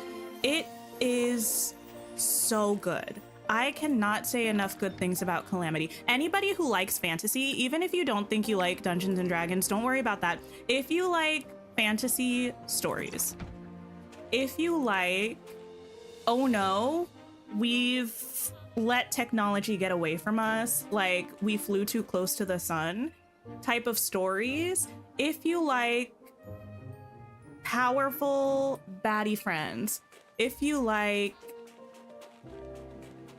drama, found family, saving the world, anything like that, watch EXU Calamity. Yes, it's a lot of hours.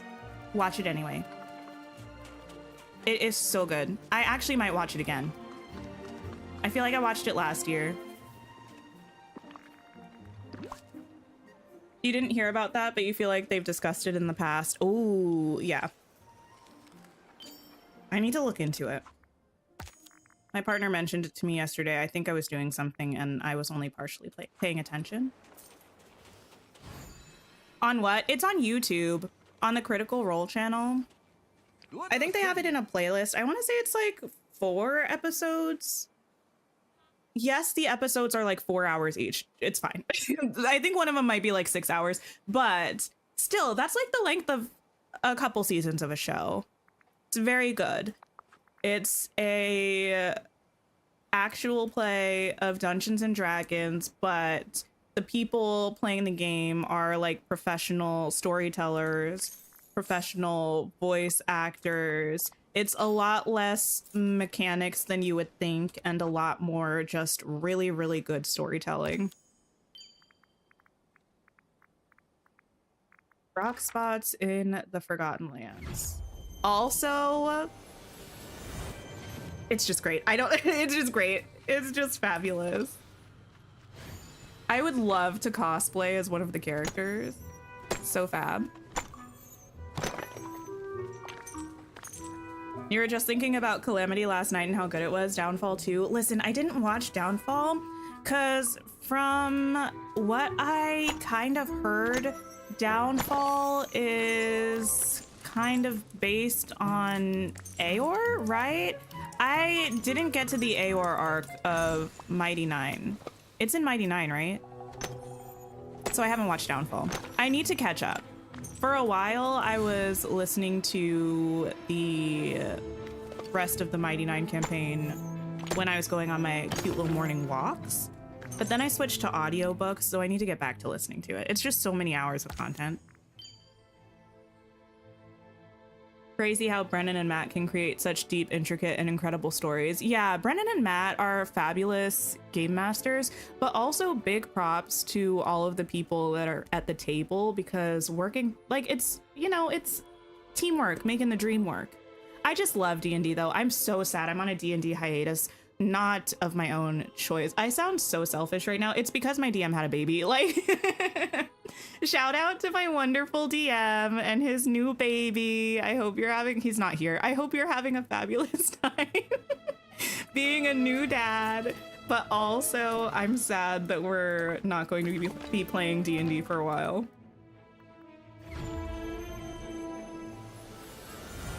Anyone know if we can save a premium shop item on sale? Does it stay the sale price? I actually don't know.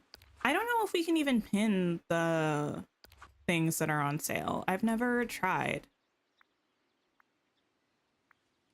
I don't think you can. Because I feel like the pin button is usually around here.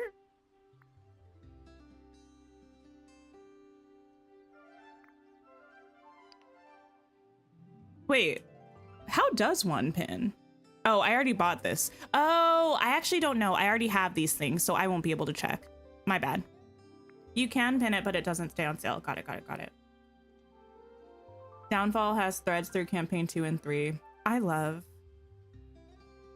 Critical Role. I actually have so many prints of Critical Role hanging in my house. Like in this room, I have, like, I have a Mighty Nine one and a Vox Machina one. In my bedroom, I have this gorgeous print of Vex and Vax in the woods and Trinket. And then in my living room, I have one that has Bell's Hells, and I have one that's like a tavern print of the Mighty Nine. Very, very cute. I came here to make a 1-star meal.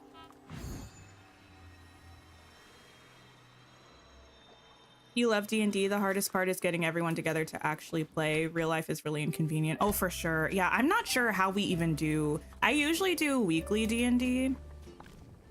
We usually play Wednesday evenings. It's virtual. It's a group that I've been playing with for years. Like, we used to all live in the same city and we played in person. We've been playing for like 5 years together. But now we play virtually. And then I have another campaign that we play in person. It's me and my partner, my sister and her partner, and then one other couple, like our friends. We only play once a month though, because real life arranging, what, 4 hours maybe to all get together can be quite difficult.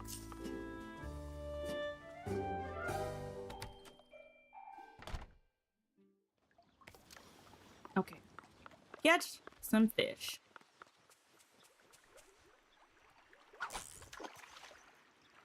Actually, my partner's uncle also loves D&D. It's something that we bonded over, but he's really cute. He plays solo campaigns. He's super nerdy about it. He'll like, I don't know. It's pretty wholesome though.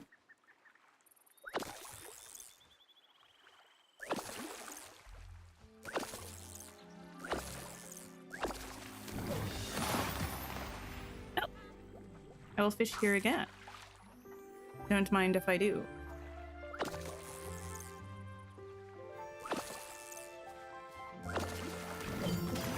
This one time I was actually doing an online campaign that was like a Disney inspired campaign. Oh my goodness. It did not last long enough. It kind of just dissolved into nothing, but it was so cute. I was playing Aurora and I was a warlock. I was a fae patron warlock, and Maleficent was my patron, and it was iconic. Absolutely iconic. Feed a squirrel. Thank you for the sip reminder, Magister.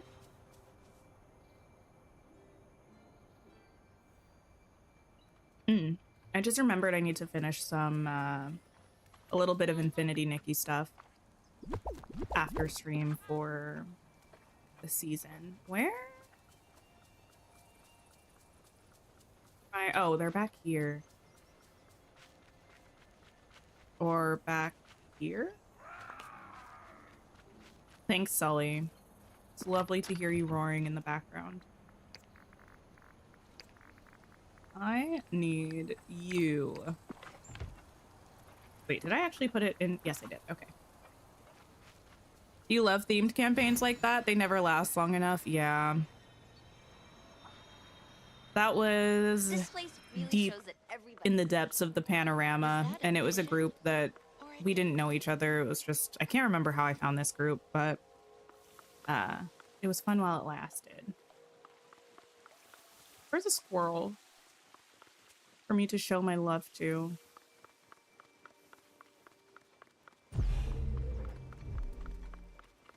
Oh, here you are. Hello, friend. Oh yeah, thank you all for hanging out. Thank you for liking the stream if you have. If you haven't, why haven't you? Press the button. Do me a favor. It's fun here. Would appreciate it. I'm so bad about like actual streamer things.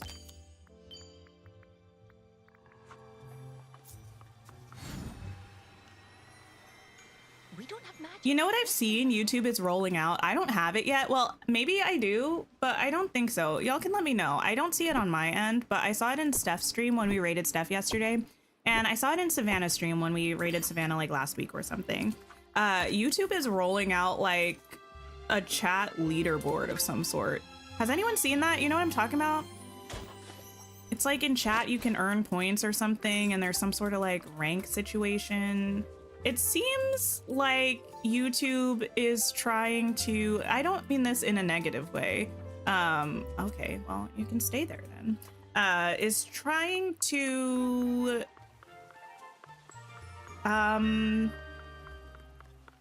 maybe compete with Twitch a little bit, like start adding things to improve the experience of streams.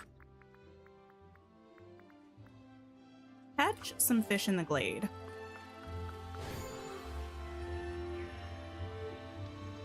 It sounds like competition to you. Anthony, are you an Aries? It's all good, Space Shell. I appreciate you hanging out and lurking. I love all of you lurkers. I tend to be a lurker in streams because I'm usually attempting to multitask, and I just like having someone on in the background. It's like I'm hanging out with a friend while I'm doing whatever I'm doing. You're a Taurus. That a little bit also checks out. Just the sounds like competition was a very Aries thing. I have 2 siblings who are Aries. My sister is like the most competitive. Everything's about winning. Even if it's not a competition, it's about winning. Not even like in a malicious way, just in like, you know, gotta win. You're an Aries, but you don't act like one. That's fair.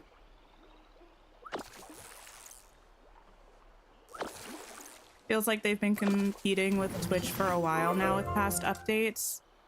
Yeah, I think just in general, the live stream, well, I mean, it makes sense because like Twitch is a streaming platform, you know what I mean? They don't really do other stuff. So it's like they have a lot more functionality and stuff going on with their thing that they do.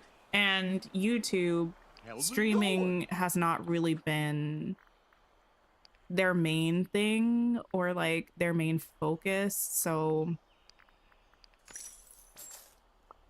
I think that said harvest coconuts. Ugh.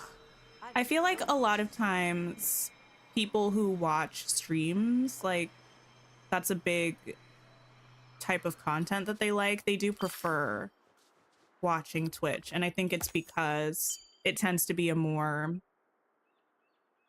I don't know, robust and interactive experience as somebody who's a viewer, you know? Mine rock spots in Sunlit Plateau. You would love to see a Winnie the Pooh realm? Listen, I would love to see a Winnie the Pooh realm. I know a lot of people have said they want like a Winnie the Pooh infused DLC. I think that could be cute, but I think a 100 Acre Woods realm would be really, really adorable. Why am I here? Question? Rock spots. I feel like I do that all the time. The little Destiny's Child question. I feel like that's a Todrick thing. It might have been from Cell Block Django.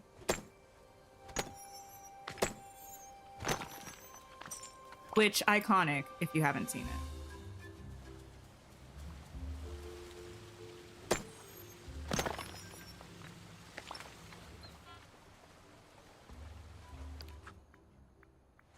One more. What does everyone think the new DLC will be? I'm curious. We should get some sort of clue in the cutscene at the end of the next DLC update, right? But it also seems like from the developer update, we saw that Snow White tapestry. I think that's the only puzzle that has characters that are not accounted for on the roadmap. So maybe the next DLC has something to do with Snow White. But this one does feel very fairy tale themed. Like Storybook Vale is very like leaning into fairy tales. So I'm curious how they would do a Snow White DLC or one with the Evil Queen. Like what's she gonna be about? I don't know. I would like to know, but I don't know.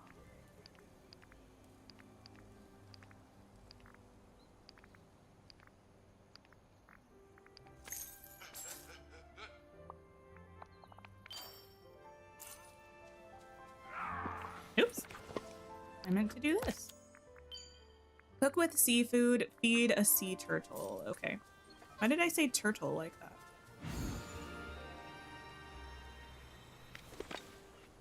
You kind of want 100-acre woods in a new DLC so we can have another foresty type biome. I think a foresty type biome might happen either way, but I get it. I'm not opposed to it being in a DLC. There's just something that feels cute about a realm. I don't know. Because, like, I feel like the realms tend to be a little bit more detailed because the biomes, like, once you remove all this stuff, you want it to be a blank canvas for you to decorate, so I feel like the realm would be cute and cozy.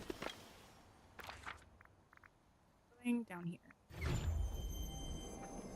Never forget your imagination. You don't have the 2 DLCs currently done. That's okay. There's definitely no rush. Feed a sea turtle. There you are.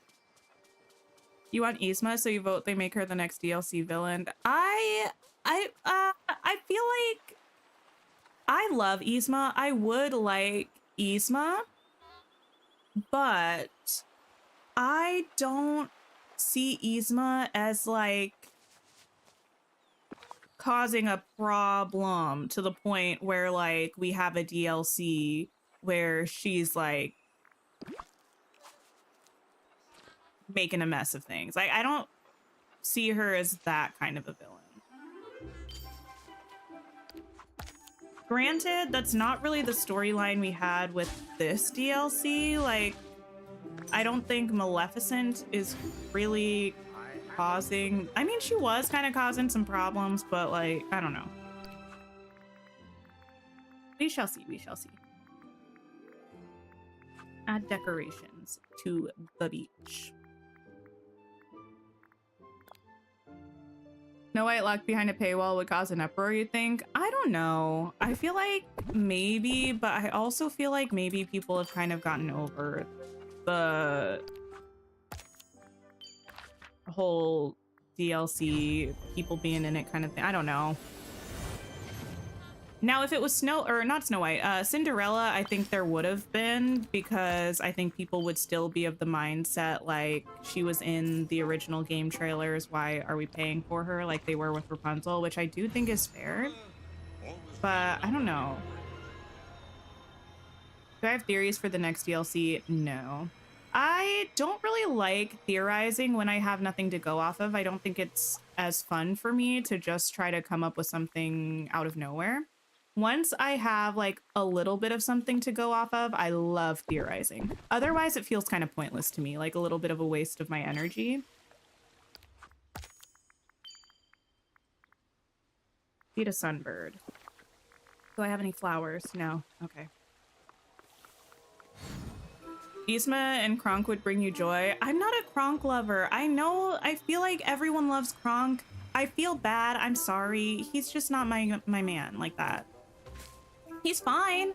I don't have a problem with him. I just like, he's just kind of there.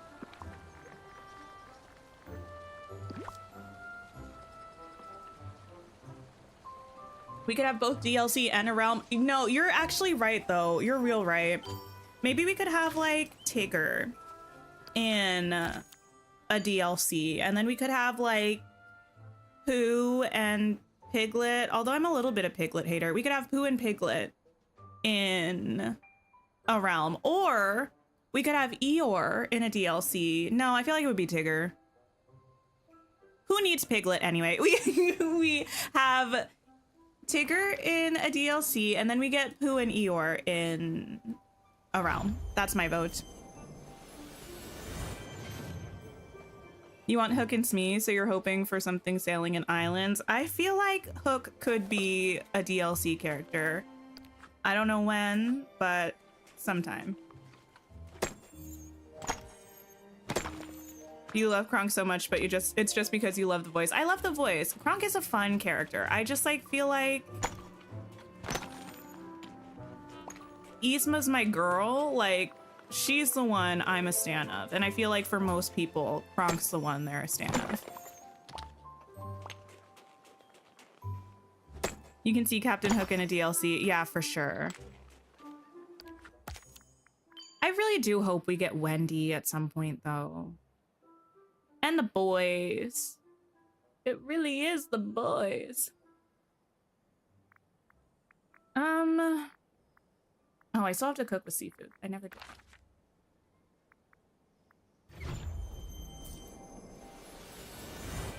Have I played the new Villains Cafe game? I sure have not. I did hear about it. I wanted to play it. I have not played it. I do think it would be fun. Seafood.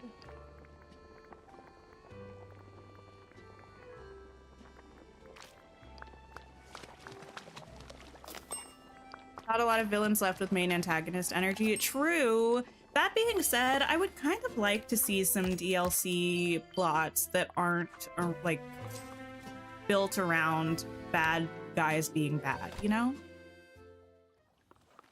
There are a lot of magical, mysterious things that could be happening that could have nothing to do with villains.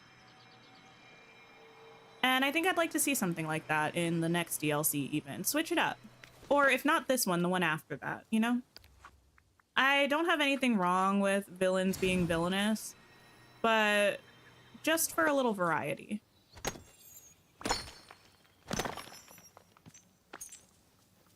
It was so good. You were laughing and kicking your feet the whole time. It was pretty stinking cute though, like the character designs. I have seen the character designs. Isn't Gaston like a golf bro, like a little country club, like giving frat guy kind of? And is it Maleficent's staff that's like a selfie stick or something? The character designs looked really cool. It makes me want to play. It also always makes me think of Lorcana, because there's a certain card type in Lorcana that's like reimagined versions of the character, and the redesigns of the villains for Cursed Cafe is very much giving that.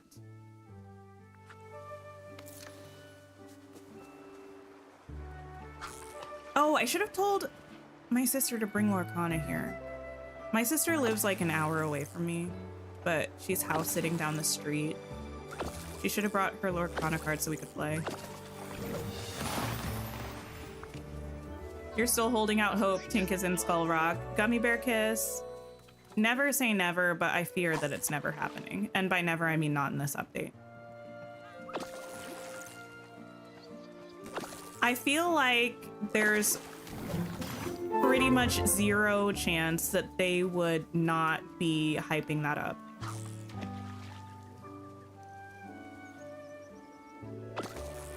Today you noticed the time bending ring gave you Doctor Strange vibes. Yes, I got you. I wonder if we'll ever see Marvel in the game. I don't know. Not that Disney Dreamlight Valley and Disney Magic Kingdoms are the same thing, because they're not, but they're by the same company. They're somewhat similar. Disney Magic Kingdoms, as far as I can tell, does have Star Wars characters, but does not have Marvel characters. Any DMK players, correct me if I'm wrong, because I haven't actually played it. But I wonder if that's like a rights thing, or if that's like just they don't think their player base would be that interested, or if that's just because it's meant to mostly be the Disney parks and the parks don't really have those characters. I don't know.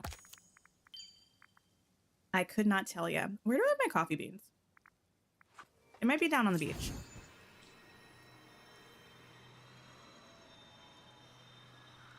Lorcana has been doing villain releases once a year, and your theory is that next one will be Yzma, based on a lot of Emperor's New Groove lately. Oh, cool. Yeah, because the one that just came out was Jafar, right? And last year there, I believe, was an Ursula one, or was that the year before? I don't know. I haven't been following Lorcana as closely because it makes me kind of sad because I don't actually collect the cards. But it's in my orbit enough that I kind of have a general idea of what's going on.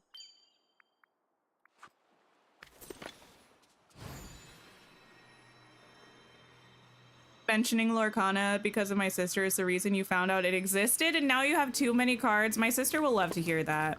I will put it on record though that I found out about Lorcana way before my sister. My sister just has less self-control and a partner who is addicted to Pokemon and tries to butter my sister up by buying her Lorcana cards whenever he buys himself Pokemon cards. So let it be known. I knew first. I'd love for you to stop by sometime. How much Dreamlight do we have? Not bad. Not bad. Let's go feed a raven. You've never heard of these cards? Your son has the magic cards, Magic the Gathering. I don't collect any cards, but I respect card collecting. If I were a person with more expendable income, I probably would. But card collecting, I feel like, is a very expensive hobby. Even if you're mostly doing it just to play and not trying to complete collections or like get good pulls, I feel like it's still expensive.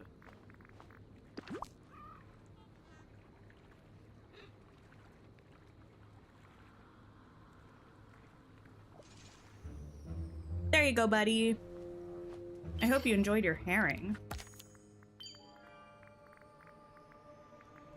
Fish in the Frosted Heights. You need to start collecting storybook magic before the second act releases. Yeah, I need to too. I don't remember how I'm doing on storybook magic. Does it say down here? Oh, 20,000? Not great. I don't know how much we'll need, but I'm not worrying about it right now. I'll worry about it after the free update. I'd like to get up to 50,000 before the next act. I don't anticipate we'll need that much, but there will probably be some new craftables, hopefully, fingers crossed, that might need it. We'll probably need some for the storyline or quests or whatever. I can't wait until we have Aurora. I know I say this about every new character we get. She's gonna be my new best friend.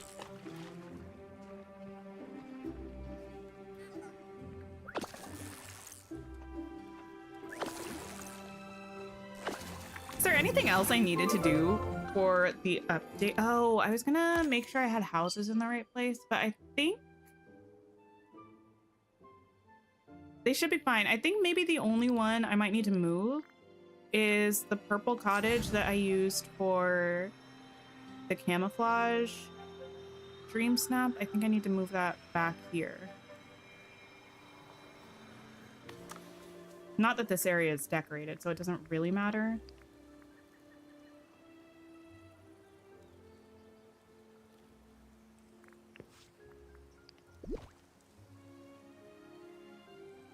You have to get cracking on your valley. Yeah, I have so much decorating to do.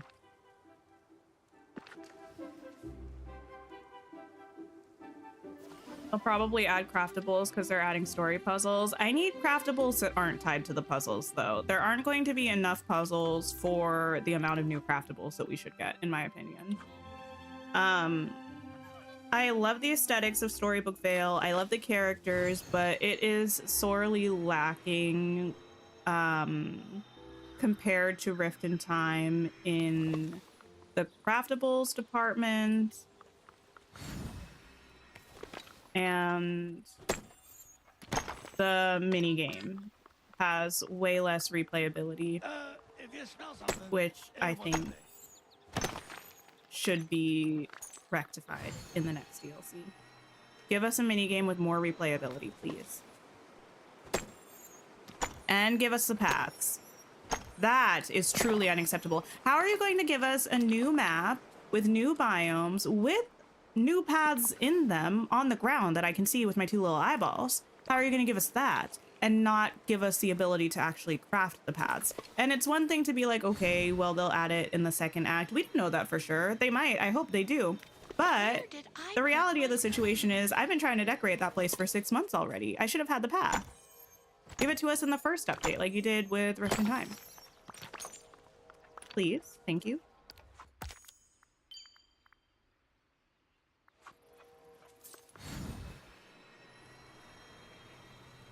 You were happy you were home alone when watching the trailer because you screamed when they said Aurora's name. Oh, yeah. I had already assumed that we were getting Aurora based on the roadmap and the showcase from the autumn, but I was very excited. Very, very excited.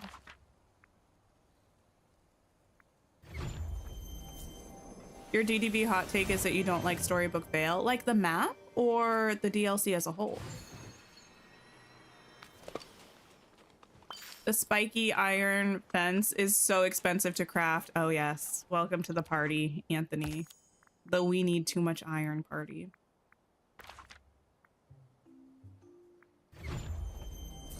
Especially when Eternity Isle had so many paths. It had a good number for sure. And it's like, it's not even that I would necessarily need new paths in every DLC. It's specifically the fact that they created paths for the DLC because they're on the map. I'm gonna go and look at them and be mad. Like, the path has been created. Maybe not a usable version, but like the asset, like aesthetics-wise, has been created and utilized in the biomes. It's the fact that that exists and I don't have access to it. Anthony, stop talking right now. Do not say that to me, that they'll add them to the premium shop. I can't believe you. Yeah, I mean, my bind is very decorated, so this isn't the best example, but they essentially have this that, yes, I know this is a bridge, but I feel like it's around places like a path too. This I need. They have the scattered leaves around, should be a path. Because we have like round assets like this that are a path. The leaves should be a path. We also have stuff over here. Yes, and craftable flower beds with the DLC flowers. I had forgotten about that. They're not getting away with this. We need that. We need this, although this might be the same thing that was on the bridge. Yes, this I need. We also here, I covered up a lot of it because I was mad that I couldn't use it. I have to see if I can find it. There's another path in Mythopia that I need.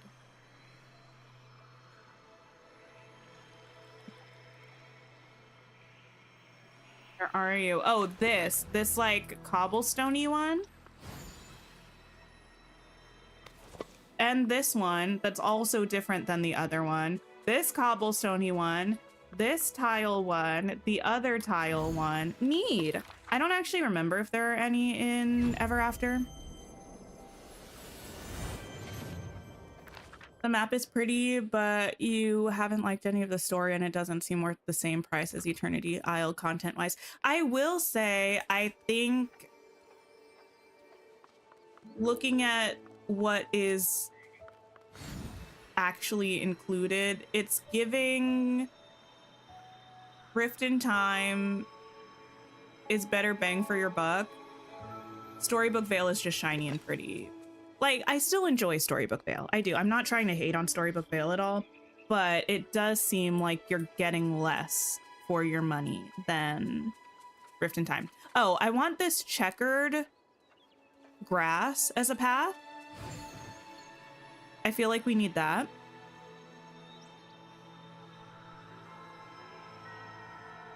I think that's it. I think there might not be actual pathing in Ever After. Your biggest complaint for the DLC is it feels like there are so little decorations that you feel fit them both. Oh, both are hard to fully decorate. I don't know. I do feel like we need some more craftables from Storybook Vale. We also need some more houses, I think, for Mythopia. But even just more craftables to the style of the biomes would help a lot with decorating, I think. I feel less that way about Eternity Isle. I feel like we have more stuff that suits it for decorating, but I do feel like we need more. I feel like we have a lot for the bind. I feel like Forever After in Mythopia, we need more craftables or more furniture items, more houses to be able to really decorate them.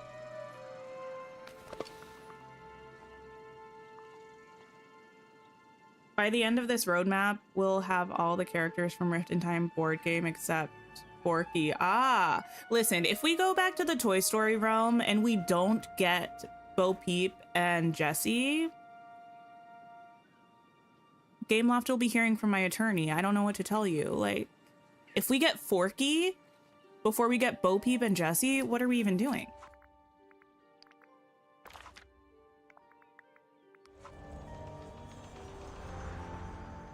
Yeah, Anthony, the ancient machines from Eternity Isle and the mini game. I know a lot of people don't like Scramble Coin. I am not here to convert you to liking Scramble Coin, even though I like it. But what I do feel is that the puzzles might be fun, but there's not any real replayability. Like, can you physically go back and redo the puzzle? Sure, but there's no point to it and there's no fun in it because you already did it. With Scramble Coin, at least there was a reason to replay it because you had the track that you could unlock more pieces and level up, and each time you played it, it was a different game with different characters against different villagers, and the board reset. There was so much replayability with Scramble Coin. So even though it wasn't everyone's cup of tea, we don't have to have something exactly like it. I just need something with the same amount of replayability. That's all I ask.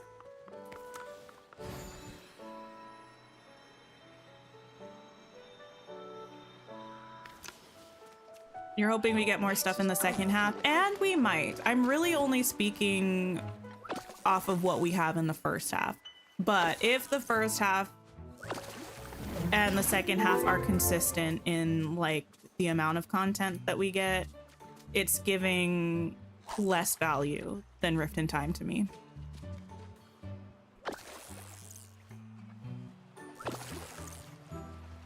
You're a Scramble Coin enthusiast now. I know. I am happy that you have converted, but I understand that some people just don't like it.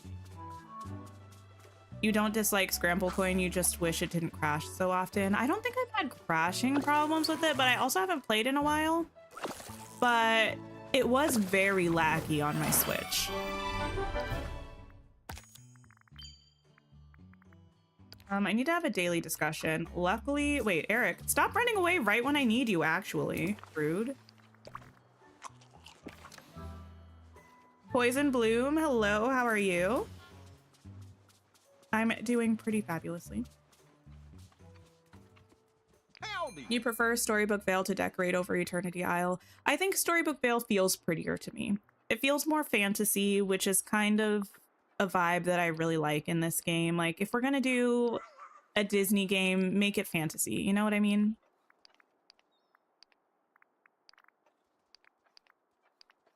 Okay, let me grab all this stuff. Yes, yes, yes, yes, yes. Let me just make sure I don't actually need any of this. I might keep you.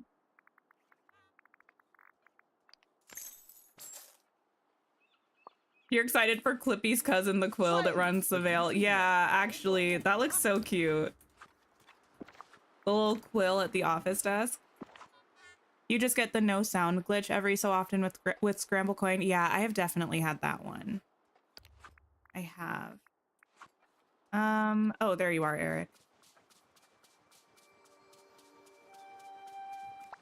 Thanks for coming over. The fact that we got no new pathing in the DLC was so disappointing to you. That was one of the things you were most excited for. Yeah, I'm really hoping they give it to us in the next drop. I feel like that's something I've seen a lot of people talking about, so hopefully the devs also saw it, and if they weren't already planning to give it to us, they will now, you know? Melissa, hello, hello. Are there lots of dolphins around the valley? I don't know what you said before that. Eric, soon your dog's gonna be back. Are you excited? Have you ever heard Ariel sing? Tropical pop. I can do that. Oh, hey, Vanessa. Hi, girly.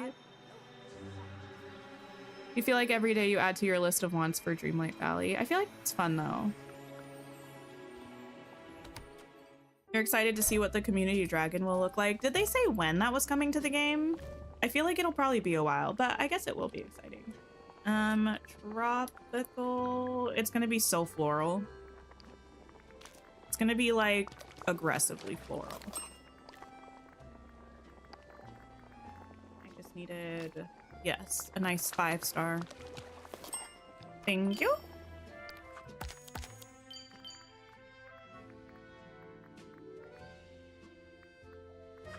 Okay. Who has a favorite gift that they want? Moana? Hey! What would you like? A white bellflower. Okay, come with me. Ah. Wait. It's been a while. You know what we need to go back to? We need to go back to Wicked, and let me tell you why. Because, okay. If you didn't know, they're adding 2 original songs to Wicked for Good. They are being written by Steven Schwartz, who famously, I recently found out, wrote Pippin. The music for Pippin. Didn't know that. Well, actually, I didn't fact check this. Where did I see this? I think I saw it from a reputable source. Anyway, Steven Schwartz, who wrote the music to the original musical Wicked, is writing the new music for Wicked Part 2 for Good, which, if you're going to add original music to a movie adaptation, it has to be written by the original composer, in my humble opinion, because otherwise it's not as good and it doesn't fit.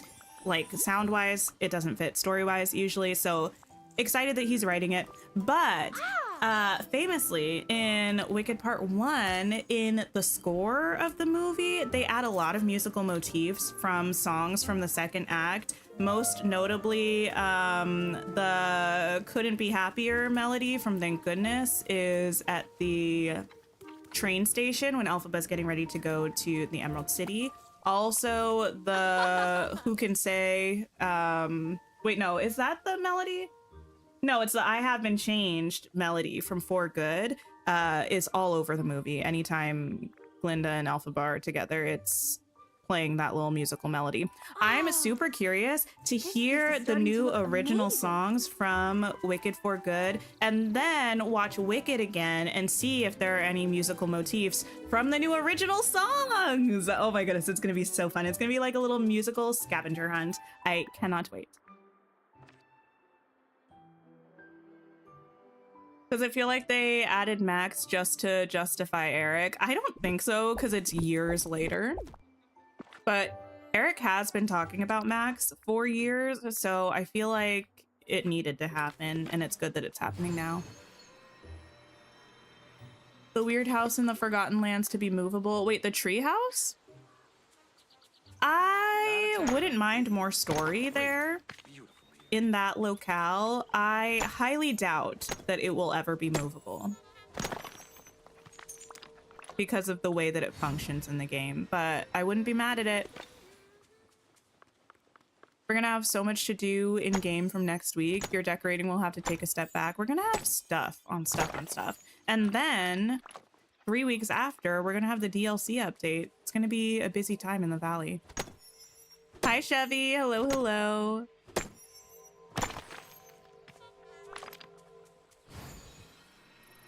Wait, did I? Yes, I did. Okay. Slay, slay. Let's feed a crocodile.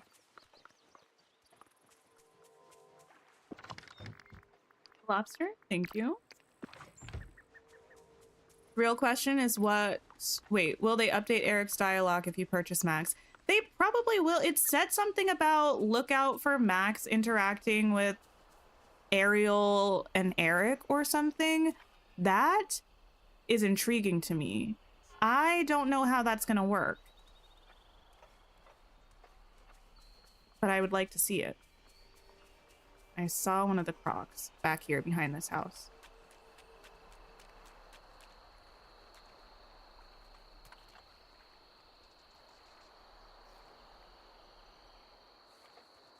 Hey, buddy.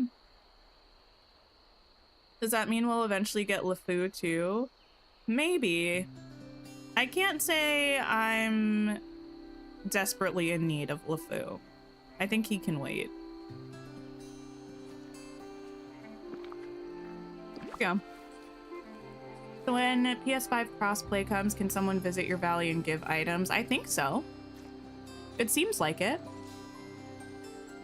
Just got a Steam Deck that you're getting to decorate and it's gonna arrive a day before the update. Oh, nice. I kind of really want a Steam Deck. I do. Because I feel like sometimes I get games on Steam because they run better, or I think about streaming them a little bit, or they're cheaper, or whatever the reason might be. But then it's sad because sometimes, most of the time, if I'm being honest, I just want to like lay in my bed and play a cozy game, you know? I just want to sit on my couch and play. I don't want to be in this hot room with the computer on. And I feel like I need a Steam Deck for that. Decorations to the Frosted Heights. Okay. You have a Regal fountain I might be interested in on your PlayStation? Like in your shop? Are you kidding me? Oh, I don't know if we'll be able to give items because we can't give items, but you can buy things from the shop. I hope. No, there's no way they would ever do that. I don't think there's really a world in which they will allow you to gift furniture items, because then it kind of takes away any need to actually go to Scrooge's shop, because you could just get all of the furniture items. Yeah, I don't think they're gonna let us have that. Rude of them, but I don't think they will. No one's at Remy's restaurant. Remy, you flop. Anyway, oh, that was rude. But Tiana's is poppin', as it should be. You really want to play the new Mario Kart? Yeah, I don't really have much interest in Mario Kart. It's fun, like, every now and then, but I don't really care about it enough to, like, go out of my way to play it.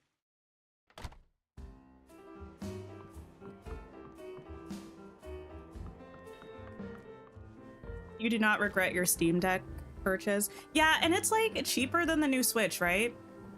I promise I'm not a Switch hater. It's just because the new Switch just came out and everybody's loving it. But for myself, I feel like I would get more use out of a Steam Deck than I would a Switch. Like a Switch 2. That being said, if a new Zelda a la Breath of the Wild or Tears of the Kingdom comes out, even though I haven't played Tears of the Kingdom, I would probably get the new Switch.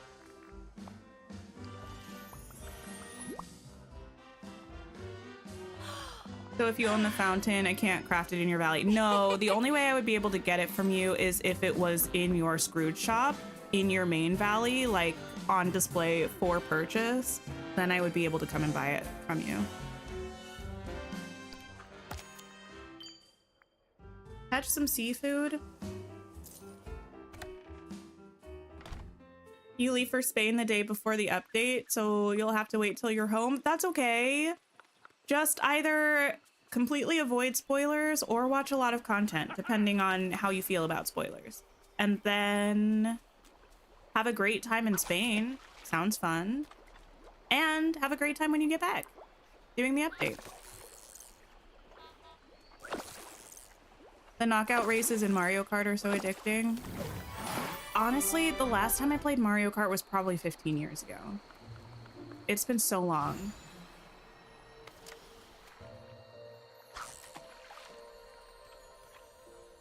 You pretty much got the Switch 2 performance upgrade for Paleia and DTV. That makes sense. Although, I mean, I also just don't play a lot of Nintendo games. Like, if you play a lot of Nintendo games, for sure, the Switch 2 makes sense. But I feel like you can also play those games on Steam. And therefore on a Steam Deck. You bought the Switch 2 version of Breath of the Wild and it looks amazing. I know it probably does. Listen. No, never mind. I was gonna say something. One day, perhaps. Perhaps. You're saving up for a Steam Deck, Flower Loki. I feel you. I was saving up for a computer, but then, you know, things happened and I was saving up for a PC, but things happened and now I'm probably not purchasing one anytime soon. So maybe some of the money that I was saving up for a PC, I will spend on a Steam, because I have enough saved up for it, but it's like, how long do I think I'm gonna wait to get a PC? I don't know.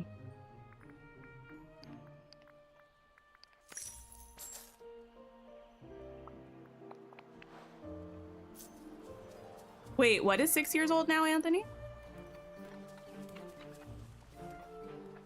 You'll avoid videos until you're home and then you'll watch all the videos to catch up while playing. That's kind of what I do for the most part. I will, on update days or like update weeks, I will play on stream. I don't look at what anybody is up to or anything that's happening before I stream. I usually stream at noon, by the way. Oh yeah, like sneak peek for next week. The update is on Wednesday. Again, my birthday. I will stream at noon Eastern time, which is 3 hours after the update drops. The update usually drops at 9 a.m. Eastern time. So time for people to download their game, hang out a little bit, maybe start playing or what have you. And then we'll start playing. And then usually in the evening after stream or whatever, I will watch some people's VODs or something, but I only watch until they start doing something that I haven't seen, and then I put it away and pick up a different VOD. Oh, Breath of the Wild is like 6 years old. Something like that. I don't know exactly. Did I find out why stream was breaking? I have like an issue with my breaker in my house or something. I don't know. It's something with electricity. The breaker was switching. I don't know why. It happens every now and then, and there doesn't really seem to be a rhyme or reason. Like, the breaker that switched is in this room, but I didn't have the fan on, I didn't have the light on, I didn't have any of the other lights that are on that breaker. Like, the only thing that was on was the computer. Sometimes I have everything going and nothing happens. So I had my apartment maintenance come look at it. They were like, I don't really know what to tell you, bestie, but we'll have like an electrician or something come look at it. That person has not been here yet, but I kind of figured we'll just keep going about our normally scheduled programming. If issues happen, they happen, but it doesn't happen every day. So if I just waited until it got fixed, it just doesn't really seem like there's a point. Happy birthday for next week. Thank you. I'm old. Oh my goodness. Good times, good times, good times. I don't feel that old, but my gray hairs do be showing. You work on Wednesday, but then you have Thursday and Friday off for Juneteenth. That's nice. I feel like I wish I had like more family here or friends that would do something for Juneteenth, but I don't. I just want to have like a barbecue, you know? I feel like that would be fun. I'm sure there's stuff happening in my city, but I don't want to do stuff with other people, you know? Like, I just want to do something small and low-key and fun. Oh, wait, actually, my aunt and my cousin and my cousin's babies are actually coming. They're gonna be here the 19th and the 20th, I think. So it won't be a barbecue, but we'll maybe do something fun. Ooh, you have Wednesday off, but then you work 48 the next 4 days. Oh my goodness. Yeah, that's a lot. Sell 5 fruits. Let me grab some fruits. Thank you all for liking the stream. I appreciate you. Over 100 likes. Fabulous. Hi there, pal. Sell you.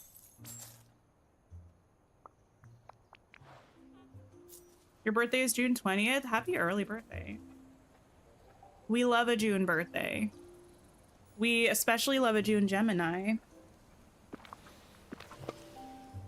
Yes, there we go.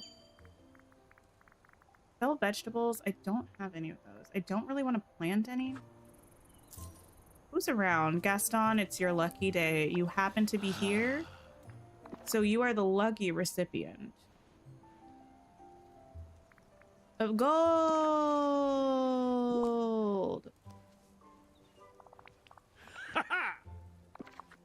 There you go.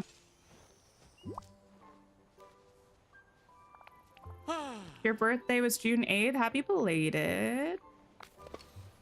All right, you can go now. Change outfit. What socks do I have? I can wing. What socks? These. Cute.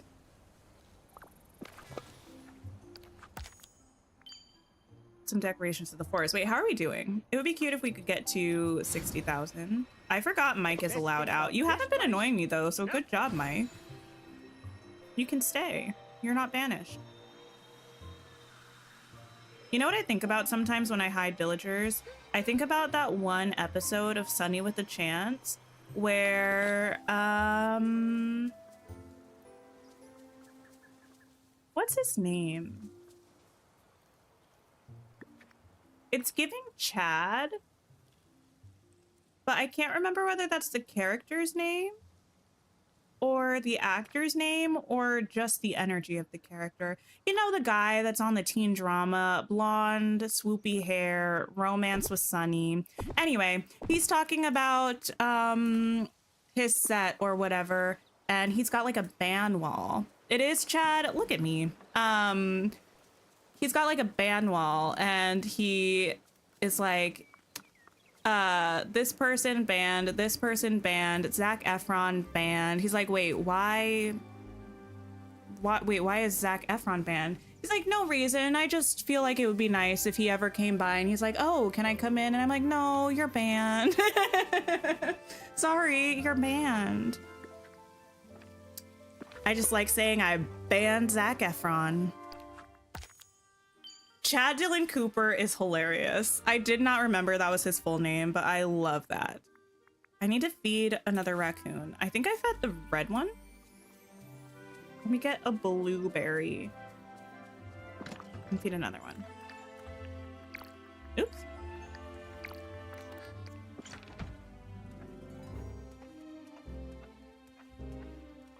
They're both over there. I see you. I'm coming for you. What are we doing on stream? Right now I'm doing some Dreamlight grinding. We've just been doing some casual update prep. We worked a little bit on Mirabelle's last Dreamlight Parks Fest quest. We did some cleanup around the valley, just some like obstacles and stuff that I had around. And we're doing some Dreamlight grinding. Don't forget, I'm here to help.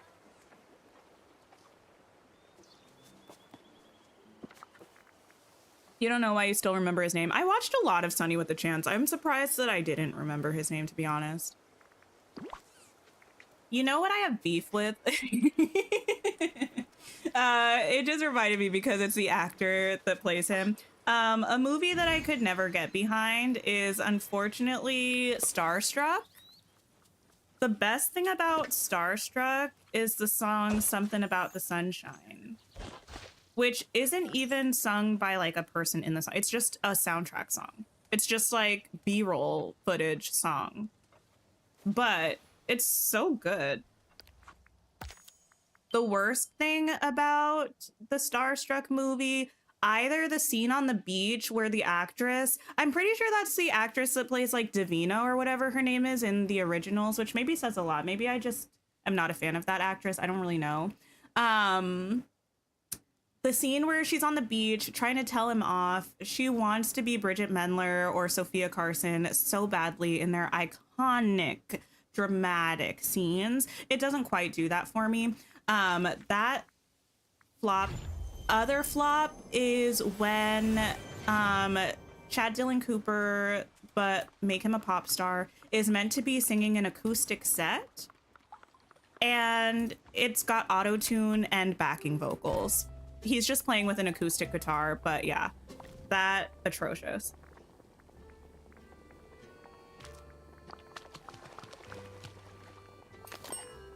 What I'm saying is Mike is like Zach to me. Yes, except worse because Mike actually does things bannable to me. The music in Starstruck was amazing. Wait, really? We're Starstruck lovers here?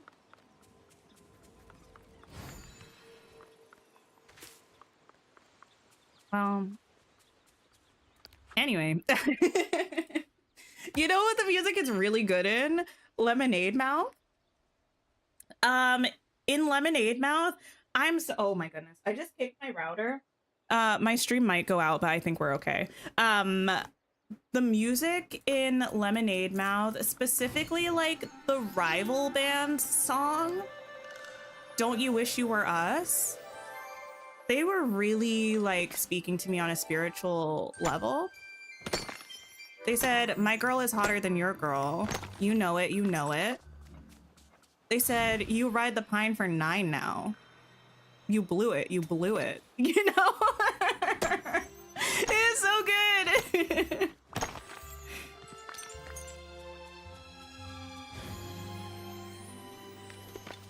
You're a Disney kid? Listen, I'm a Disney kid, but I'm not a Starstruck kid. Lemonade Mouth is top tier.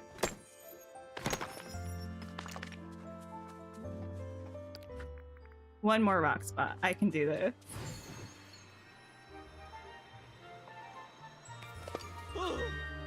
Some of these Thank you, villages thank you, are thank no you. fun, I tell ya. What a time to be alive. Actually, my sister and I were just talking about movies slash musicals slash shows slash musicals that really changed our world as we know it. And we decided that like the core 3 of the 2000s, specifically in the realm of like musicals and movie musicals, were High School Musical. Although High School Musical wouldn't have existed without Cheetah Girls, so it really all comes back to Cheetah Girls. Anyway, High School Musical, Cultural Reset, Glee, Cultural Reset, and Hamilton, Cultural Reset. Now, you can say what you'd like about any of these 3 things. You can like or dislike them, but you can't deny the impact that they had on the culture, and specifically on musicals.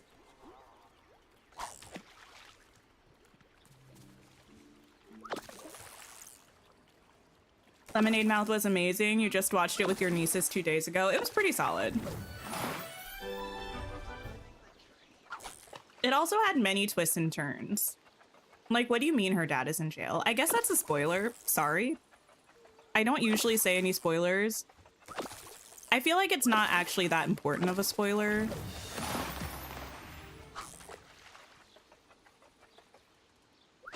The Hedges, Premium Shop or Scrooge's Shop. The Hedges are Premium Shop. They're part of the, I forget what it's called. I think it's called the Curious Labyrinth bundle. But it comes with a few things. The Hedges are everything. It's like modular. So you have the corner piece, you have a big piece, medium piece, small piece. And then you can, yeah, like build out your hedge with this. You also have a arch that I don't use. I use these hedges all the time, but it does also come with some other things. Like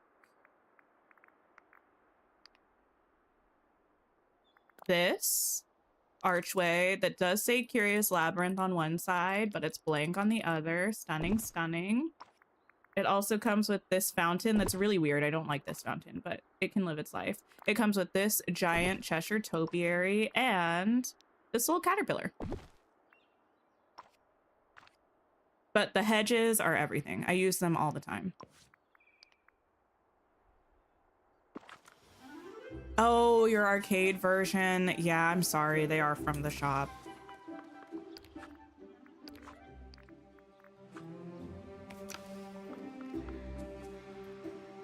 The shop being the premium shop. Once your son is maybe more than 3 years old, you'll let him watch Lemonade Mouth. Yeah, fair enough. 3 might be a little young. He might not get it.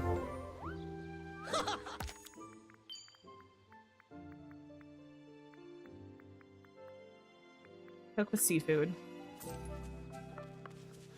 Es un hermoso día. So You were so happy when you got the hedges. They're really good. You just got Dreamlight Valley on arcade and started a whole new game there. Oh, nice. I've thought about doing that, but I have not yet. Maybe someday, maybe someday. Chowder, delicious. Thoughts on this week's stuff? It's cute. I probably won't use it much. Like in the premium shop? Yeah, it's cute. I probably won't use it that much. You're not really a theater person, but you sure do know every word of Hamilton. Listen, I felt so violated when it was brought to my attention that it's the 10-year anniversary of Hamilton. That's just rude, but I was pleased when I watched the 10-year anniversary performance on the Tonys and everyone was back. That was great. How do you unlock Oswald? I think you have to continue on the main quest line in Rift in Time. He's specifically from the Rift in Time expansion. And I think if you continue on with the main story quests, eventually you will unlock him. But someone let me know if I'm way off.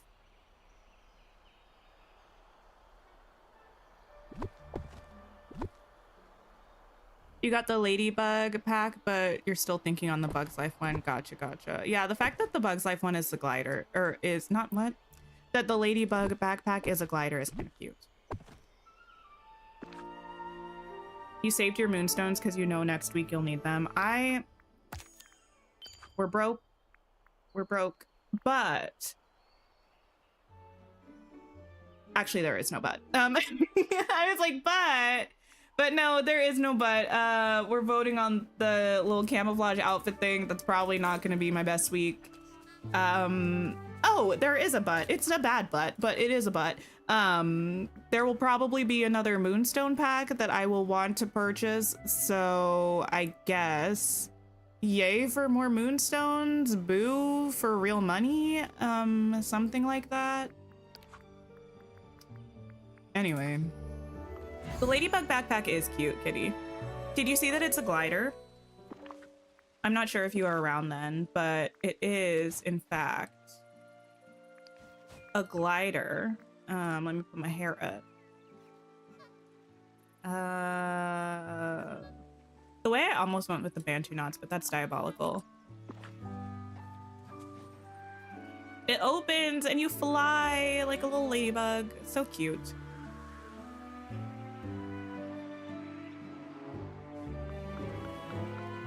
You put on Hamilton while eating dinner and your kids went from confused to obsessed real quick. I feel like there's been a lot of Hamilton hate the past couple years or so, specifically not to start a generational war from people who are Gen Z. And I feel like if you don't get it, that's okay. But you can't tell me that Hamilton is not iconic. You really can't. You'd be lying. 3 spices.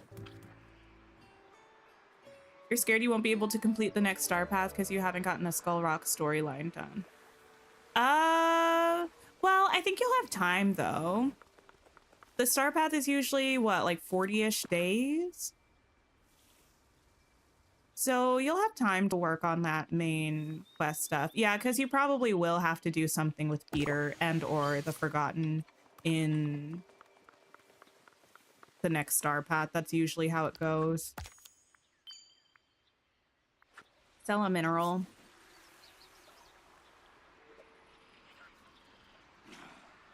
This village is different. Wait, Kitty, are you still here? Are you going to see Heathers this summer? How I need to know. Mackenzie Kurtz. Mackenzie Kurtz. Yeah. Previous Glinda. Playing Heather Chandler. The way girl, if my camera was on right now,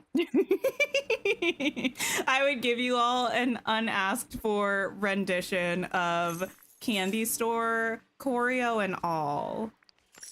There's something special about this place. I love that song.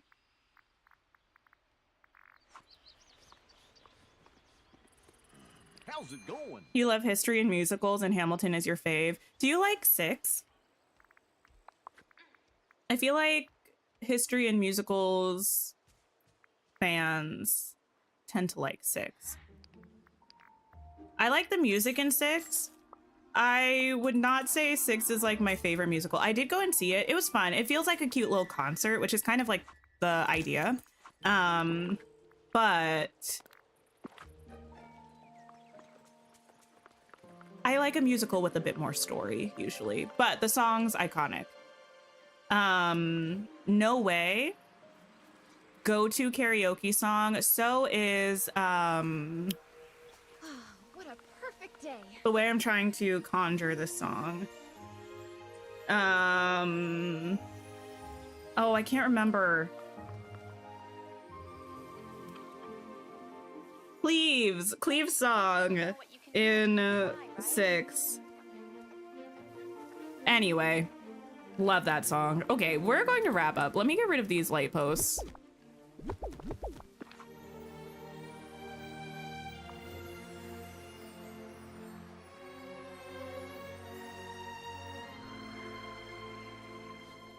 Oh, well, oh, wait.